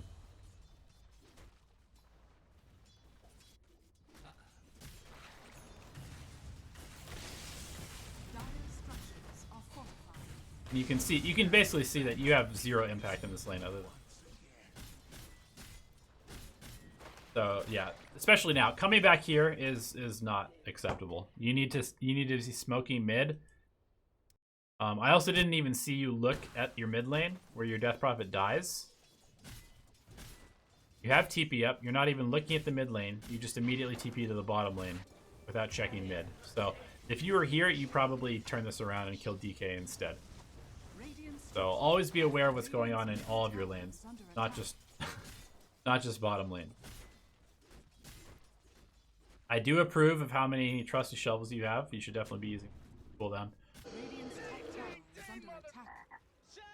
Alright, so we rotate to the top lane. Go place a ward. I would just run at this guy, you know. Come stun. Help your DP out. Seems fine. That's a good rotation. It should have just happened earlier, and it should happen with a smoke to place wards as well, because you still don't have wards on their high ground. That makes this whole process a lot harder for your DP. But I do like this rotation as a general rule of thumb, and especially around this time. Now, as far as going back to the bottom lane, I don't like this. I would only come back here if I had a ward to place, but you already have a ward in place, so I think you should probably look to go top or stay mid. I don't think you should come back here and leech more experience from your PL. This doesn't make any sense to me. Sure enough, you leave, they go on your DP, they make her lane, her game very hard. You need to think about playing support in sort of like stages. Who do I empower first? Then who do I empower second? And then who do I empower third? It's kind of like, if you can empower your Death Prophet to have a good early game, then she is going to have a good mid game, and that's going to allow you to have a good transition into late game where your PL will then carry the game. But if you skip that mid game step, then you're just going to lose the game, especially against a lineup that has like DK and Troll, who are just going to run you down in the mid game.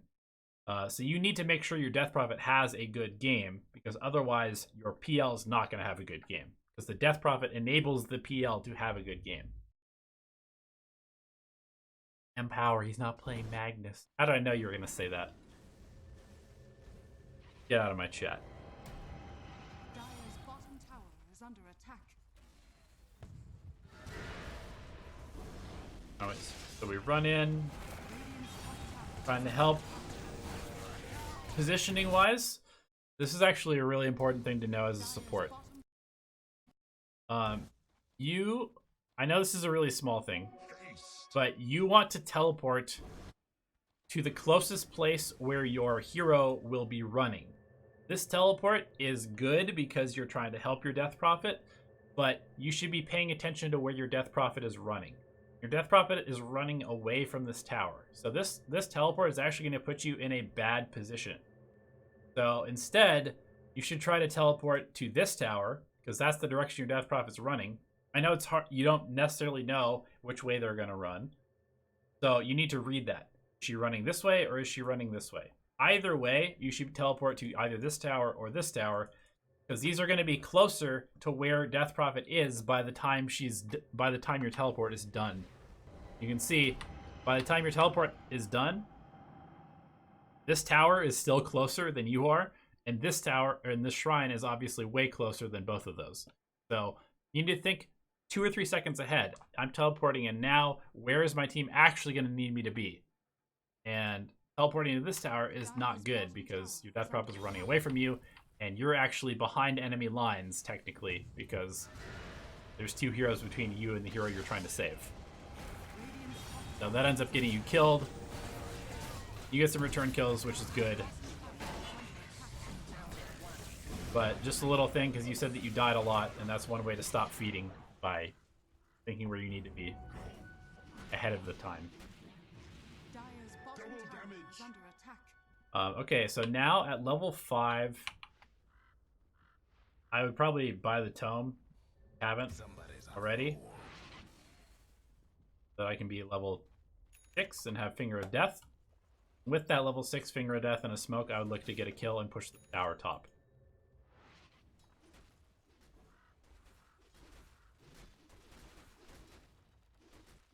There's the tome, nice. Okay, so now we're level 6. And yeah, I would probably make sure that this is dewarded. Look, probably did that already. Smoke under, out of vision, and then make this rotation. Because you don't really know if they have wards up here.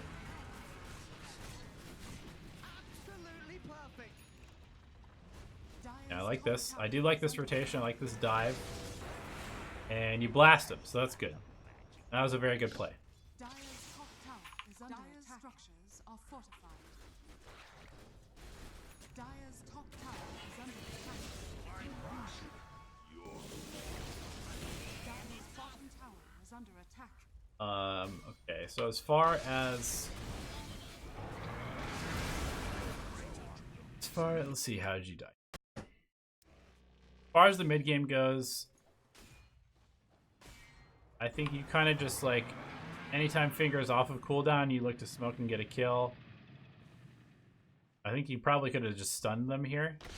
Alright, we get the stun, we miss. 3 of them dive you. You know, this is okay. This is not that bad of a death. They use Stampede to kill a support. You should be telling your team to fight there once Stampede's so. Smoke up here to place wards.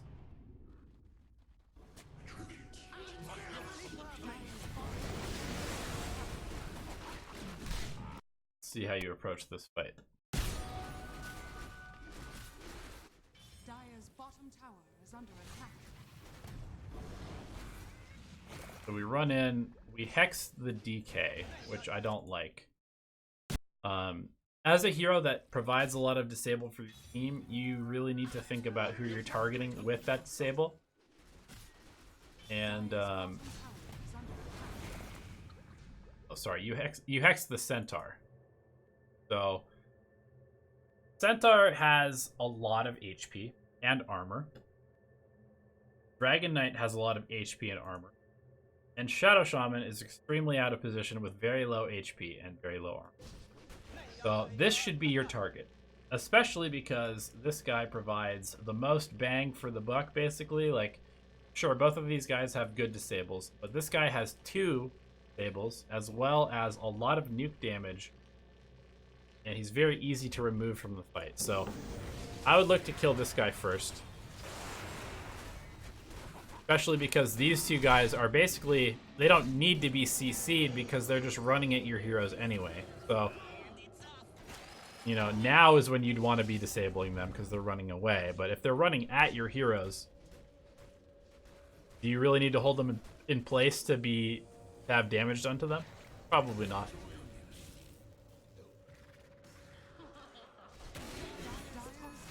But okay, so we're pushing this.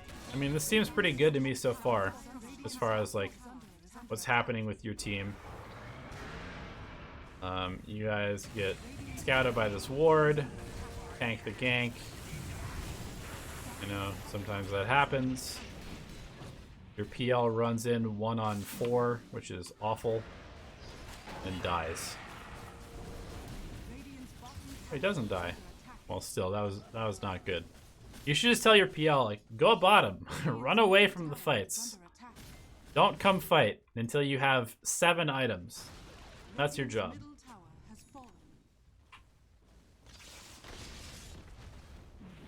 You guys also need to be very careful where you take fights, because if you take a fight with creep momentum going towards your base against a DK and a troll, you're probably going to lose racks really early on.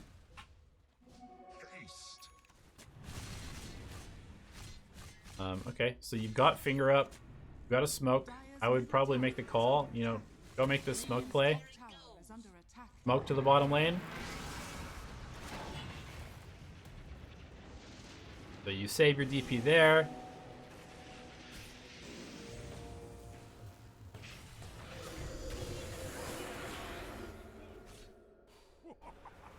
Get the kill on Disruptor with the finger. Fine. Get caught out chasing. So, you know, on Lion, obviously you have very low HP. One of the reasons I would love to just have like a bracer in this game, or a soul ring, or some form of strength besides this magic wand, because otherwise you're very low HP. And right here, I think you could watch your positioning a little bit more. Once you get this kill, I think you just run over here in these trees and you wait for something to happen. I don't really love running up here like this. I don't feel like you were going to be able to contribute there. You're running into a tower, you're running through wards. You want to just kind of like play on the periphery of the fight. You don't want to be ever in the middle of stuff. Just focus on keeping yourself like as far out of the middle of the fight as possible, and just throwing round after round after round of spells, mono draining people round after round after round of spells. There's no point just running into the middle of stuff ever on this hero. And that'll help you a lot. So you're obviously going for Blink Dagger next because you feel like you need to position better.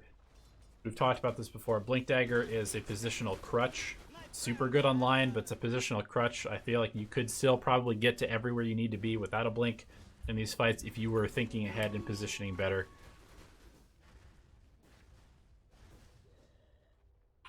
So I guess the last thing I want to say is you've had this smoke in your inventory for pretty much the entire game, and I feel like you just need to make a call. Hey, let's use this. Anytime that finger's coming up, just use the smoke. I don't feel like you're taking enough initiative as a hero that is extremely good at ganking, and as a result, your team is kind of just playing very passively. Like, as a ganker, as a hero that initiates, as a hero that sets your team up for kills, you need to be very proactive and being like, guys, let's go get a kill here. Guys, let's go get a kill here. I'm going to go ward here. Let's smoke through this. I'm going to set you up for a kill, and then we can take a building. But instead, you're kind of just like hanging out, waiting for stuff to happen, then trying to play reactively. And if that's how you're going to play the game, then you might as well be playing something like an Enigma or an Axe or a you know, a counter initiator instead of a hero like Lion who wants to be very aggressive getting kills all the time.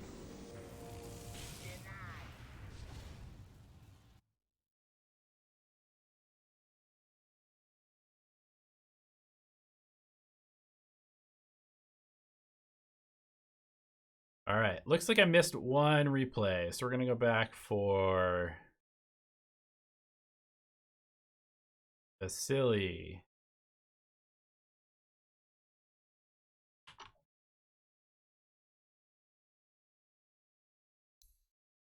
Did I miss a replay?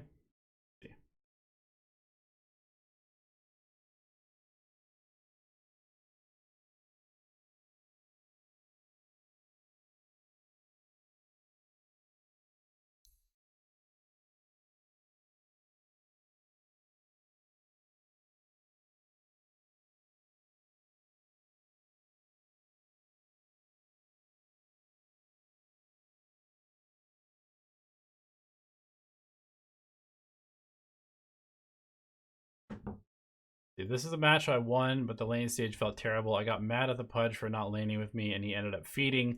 I'm wondering if the lane was salvageable. I felt like I could not cut the creep wave without getting owned. I ended up leaving the lane after trying my best to stay there, and then went bot and got outlaned by SLARK, who hit 6 before me as well. So I had to find somewhere to exist on the map, and eventually we made a decent comeback, mostly because we tried to play around the lifestealer, I think. I chose Clinks because I wanted a hero that could pressure towers while Drow was somewhere else on the map.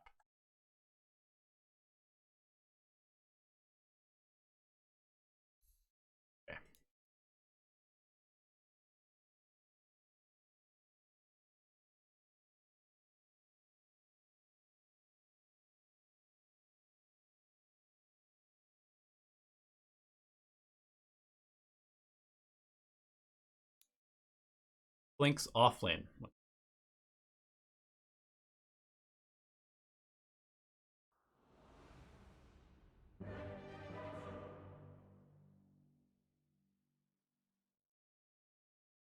Where can you send replays for the review? Dota Alchemy on Patreon. Patreon.com/Dota Alchemy is where we take most of our replays from. I might do one from chat at the end of this because it's been a little bit shorter and it's just me.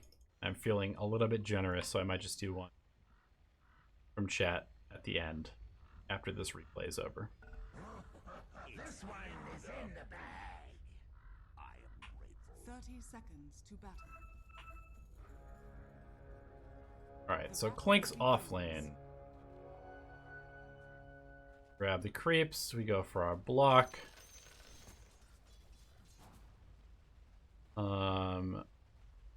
And this is, you know, this is a pretty let me figure out how to put this. This lane, you should die every time you show your face. This should not be laneable for you, because you're solo Clinks against 2 ranged heroes with disable. Oh, he just double clutched like 40 times. Still gonna get first blood. Yeah, this is what your laning stage should look like for the entire lane.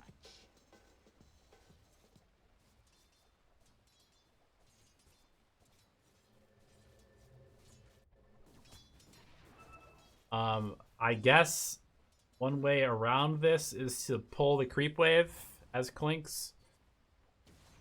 I mean, what they're doing now, they're shoving the wave into the tower, so you should be happy with this.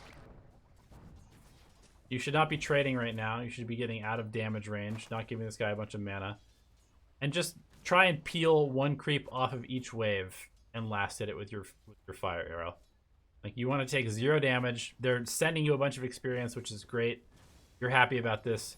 Use your searing arrows to get last hits. try and aggro each individual creep away from them and towards you so that your projectile hits sooner, and so you take no harass damage to do so.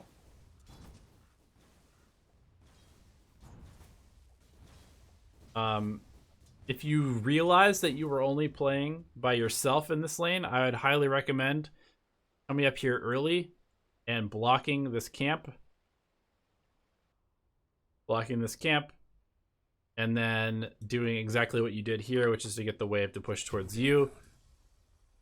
I mean, if I had to theory craft, if I was playing an offlane Clinks, I would probably go for Shadow Walk first, because your hero is so ass in the laning stage without a body in front of him. And then I would just do the creep pull to get level 2. Just have Shadow Walk or Skeleton Walk as like a get out of jail free card. I don't think you should be trading with this guy who's got an advantage on you in levels. And then this guy goes and pulls, which is what he should be doing.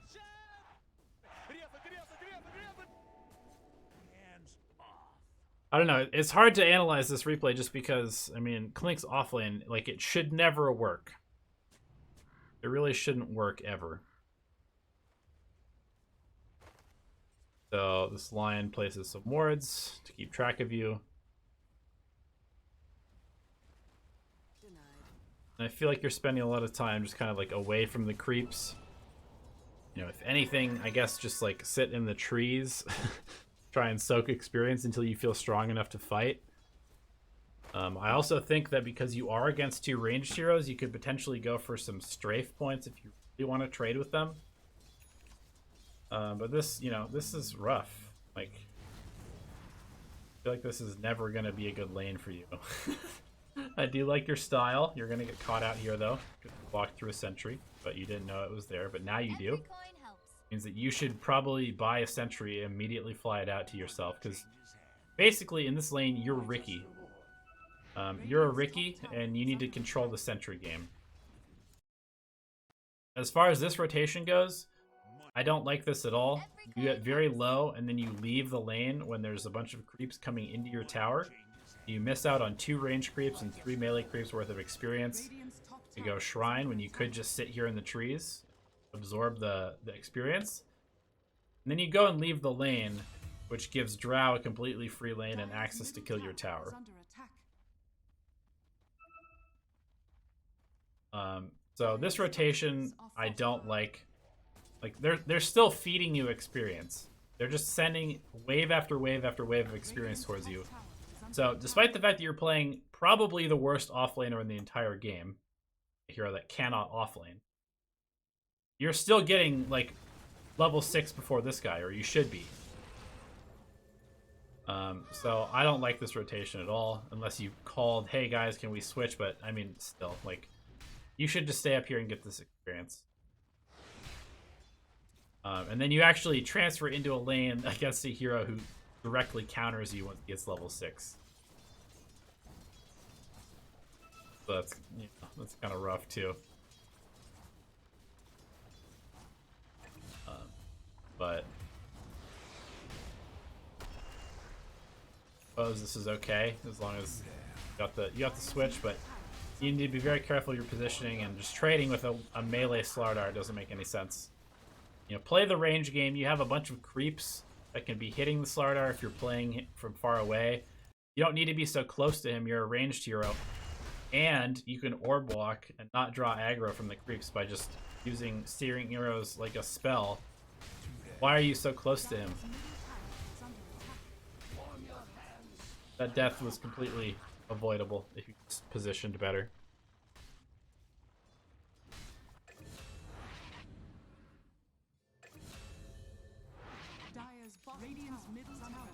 But yeah, that's probably enough of the laning stage. So let's go to like mid game. The itemization. So Dragon Lance, Medallion. This game, you are against a Drow, a Wind Ranger. What the fuck? A Viper, Lardar, Lion. So in this game, I don't really feel like you should basically ever fight with your team. You should never take 5-on-5s because I don't see how you win them. Especially with how underfarmed you are. You've got 60 last hits at 26 minutes of the game. I think you should probably just be focusing on like split pushing, making them split up, hitting towers. You could potentially even gank with the life stealer. Like, be like, hey bro, come infest me, and run around and help him get kills. That's definitely possible. Radiant's bottom tower But I think that you should just be creating like split push pressure instead of showing up to fights for the most part. Dire's top tower is under attack. Like, you could be killing this tower while your team's fighting down here or something like that. I know you said that you won because you started playing around the life stealer, but I think that probably if you just created really good situations for your team by making the other team split up and then joining them and then taking fights, that would probably be way better.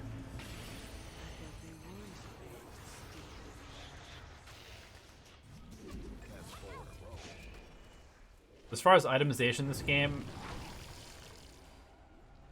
it's pretty tough when you're having a bad one. I think that you need some form of dispel as soon as possible. Dire's So I actually kind of love the idea of rushing a Manta this game because of how bad your early game was. It would allow you to split push with your illusions. It would allow you to dispel the corrosive haze, allow you to disjoint shackle shot, allow you to dispel the Atos from the Viper, allow you to dispel the silence from the Drow. Getting a Manta would help your damage, help your movement speed, give you more tankiness. I think that Manta probably is like the best item that you could go this game. I don't think you really need to get a Dragon Lance this time around. My just reward.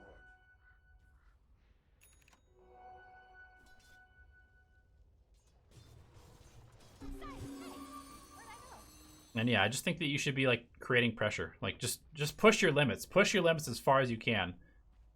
You're spending a lot of time just running around with your team invisible when you could be forcing the other team to show themselves. Like, the whole point of playing a hero like a Clinkz that can force towers by himself is to make the enemy team show themselves on the map. Right now, you have no wards on their side, which means you can't see anybody unless they, willingly show themselves in a creep wave.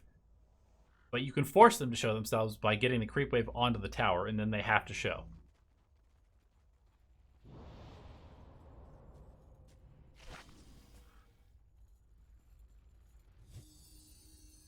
You guys don't know about Manta on Clinkz? Well, I mean, I'm sorry. You need some form of dispel, otherwise you die every single fight. So, what is that item? Is it a BKB first? Pretty meh. Is it a Lotus Orb? Also pretty meh. Going for an Orchid or something offensive is, it's possible. But I feel like your game is so shit already that you might as well just go full in on the split push. Get something that allows you to survive and do damage in fights. Like, you do a shit ton of damage as a Clinkz just by existing with Burning Army. So, I think that Manta's pretty good this game.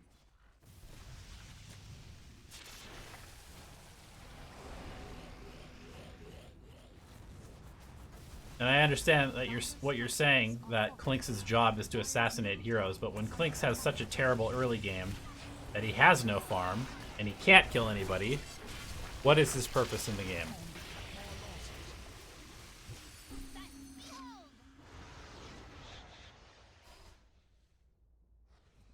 So it basically looks like your lifestealer carries you. Skip ahead towards the end, see what you end up itemizing. Hurricane Pike, yeah, I don't know. I feel like because your game was so bad, you could just have impact by creating the split push pressure. I think that's just how you play this game. I don't think that spending a lot of time around your team with like one item is really helpful to your team. I think you're more a liability than anything in these team fights, unless you pick your spot or you set your team up to win a team fight by splitting up the enemy team first. So that's probably how I'd play this.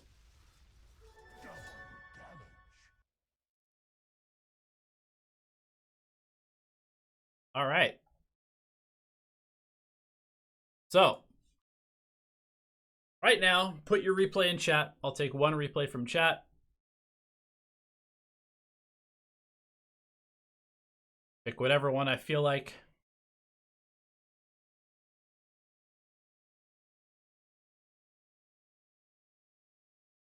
Go ahead, throw your replay ID in chat, and I'll give you a real quick review.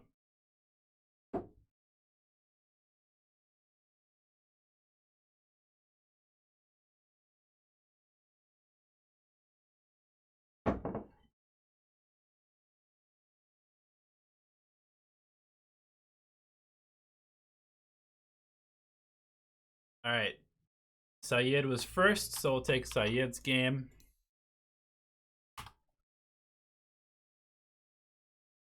Thanks, it is a nice jug.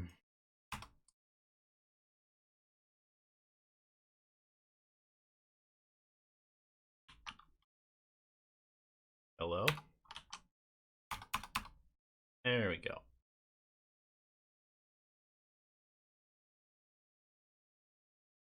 You were AA. Cool. I like Ancient Apparition. Fun hero.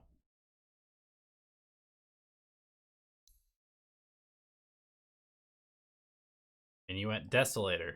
Hopefully that was something you picked up at the very end to end the game. Otherwise, I'm turning this replay off.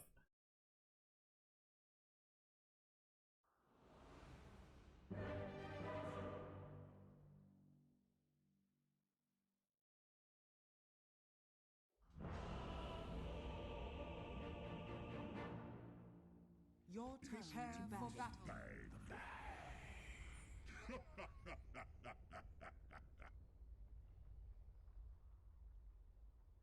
All right. 30 seconds to battle. So, let's look at this. You're up against an Underlord and a Rubik. You can pretty much just determine that. Although, I suppose it could be an Underlord and an Enigma. Either way, I think that you and the PL could probably get aggressive. I know this has been a theme of this episode of Replay Review is position aggressively. Force them to take a bad trade on their rune. I think that you could definitely do that, especially when you go for Cold Feet first, which I think is good for trading at the rune because you can get them to run off of the rune if you get it right as they go for it. I would just Cold Feet this guy. I feel like you could probably kill this Rubik right now. Anyway, you trade. I'm gonna trade with the Rubik again. Fine. It's a good target for trading, especially with Cold Feet. I sometimes go for my Chilling Touch in lanes where I feel like I can't trade as effectively, but if this Rubik's letting you just Cold Feet him and right-click him, then this seems pretty good. It's pretty good against Underlord as well, so I think that Cold Feet's definitely fine this game. I like how you're playing in the trees here, harassing the Underlord as much as possible, checking the Rubik's items, how much regen he has. And then now is probably when you want to go set up to start pulling. Pull this. Good. Nice. Little late. Yeah, you need to just run into the creep wave there, and they will follow you just far enough. That's okay. This has definitely gotten a lot harder to do since they changed the leash. Here and getting the next pull is totally fine.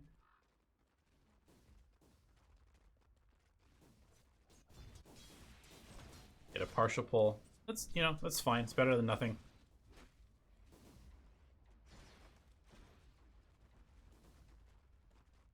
Kind of messing up the aggro a bit. Be a little careful of that. At the end of the day, though, this is okay because the creep wave is where your PL wants it to be.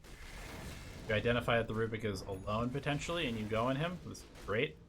So you make the call there. That's definitely really good. And then your positioning so far has been quite good as far as like blocking out his methods of escape. Get the kill. That was actually really well played. I like that a lot. I'd definitely go look to stack since you guys just got aggressive and probably pushed the wave. good. You get the pull. You're going to want to immediately pull through because there's only 2 creeps here. A little bit too late, actually.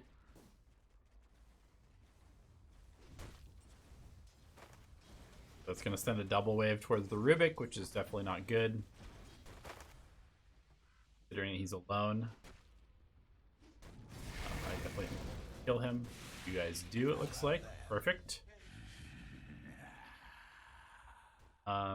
I think now I'd probably want to just send out a ward, and I'd go ward my PL, and then I would just go hunt. I'd go try and stop one of these 2 junglers, because you've already killed the Rubik enough times to allow your Phantom Lancer to now solo the Rubik. So I think that making this rotation is definitely good.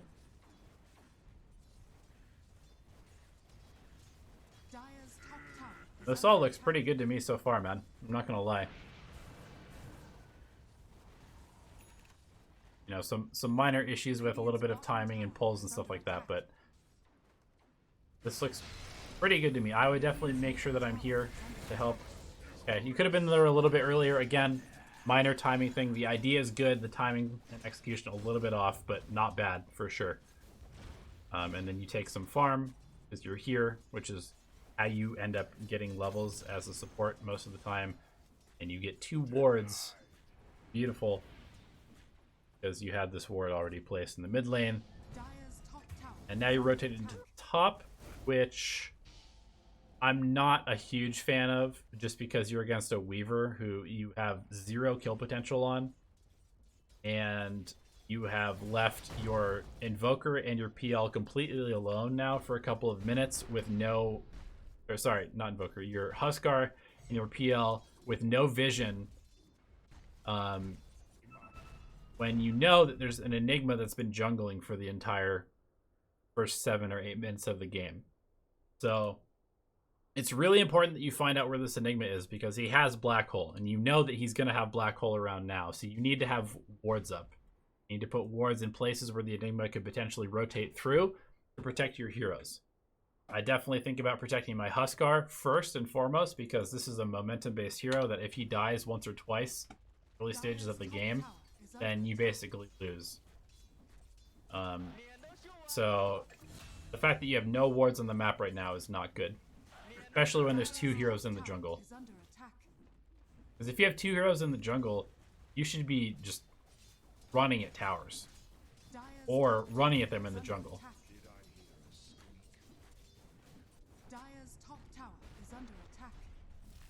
And like I said, I don't think that top is the best use of your time. But you guys get the tower. Get black holed by the Enigma. It's fine, because it's just a waste. Kill the Weaver as well. Everything's going well. I assume you won this game, right? Yeah. Not too surprised that you won this game, considering how well you've been playing this early game. But yeah, a couple things there. Again, you need to protect your PL with a ward. You need to protect your Huskar with a ward. And if you can, I would prioritize taking the mid tower before anything else, just because you have a Huskar. You have the ability to take the mid tower.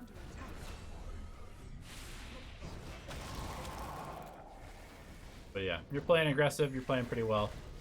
And not too surprised that you won this one. So, nice job. Alright guys, that's going to be it for me. It's been 2 hours of solo replay review streaming. I appreciate you guys tuning in. Jenkins will be back next week, and want your replays reviewed for sure by us next week. Then go ahead and head over to patreon.com/Dota Alchemy. You could submit them there. You join the $12 tier. So good luck in your games, and as always, we will see you in the next one. Jayoni, shout out to you in chat. Peace out, guys.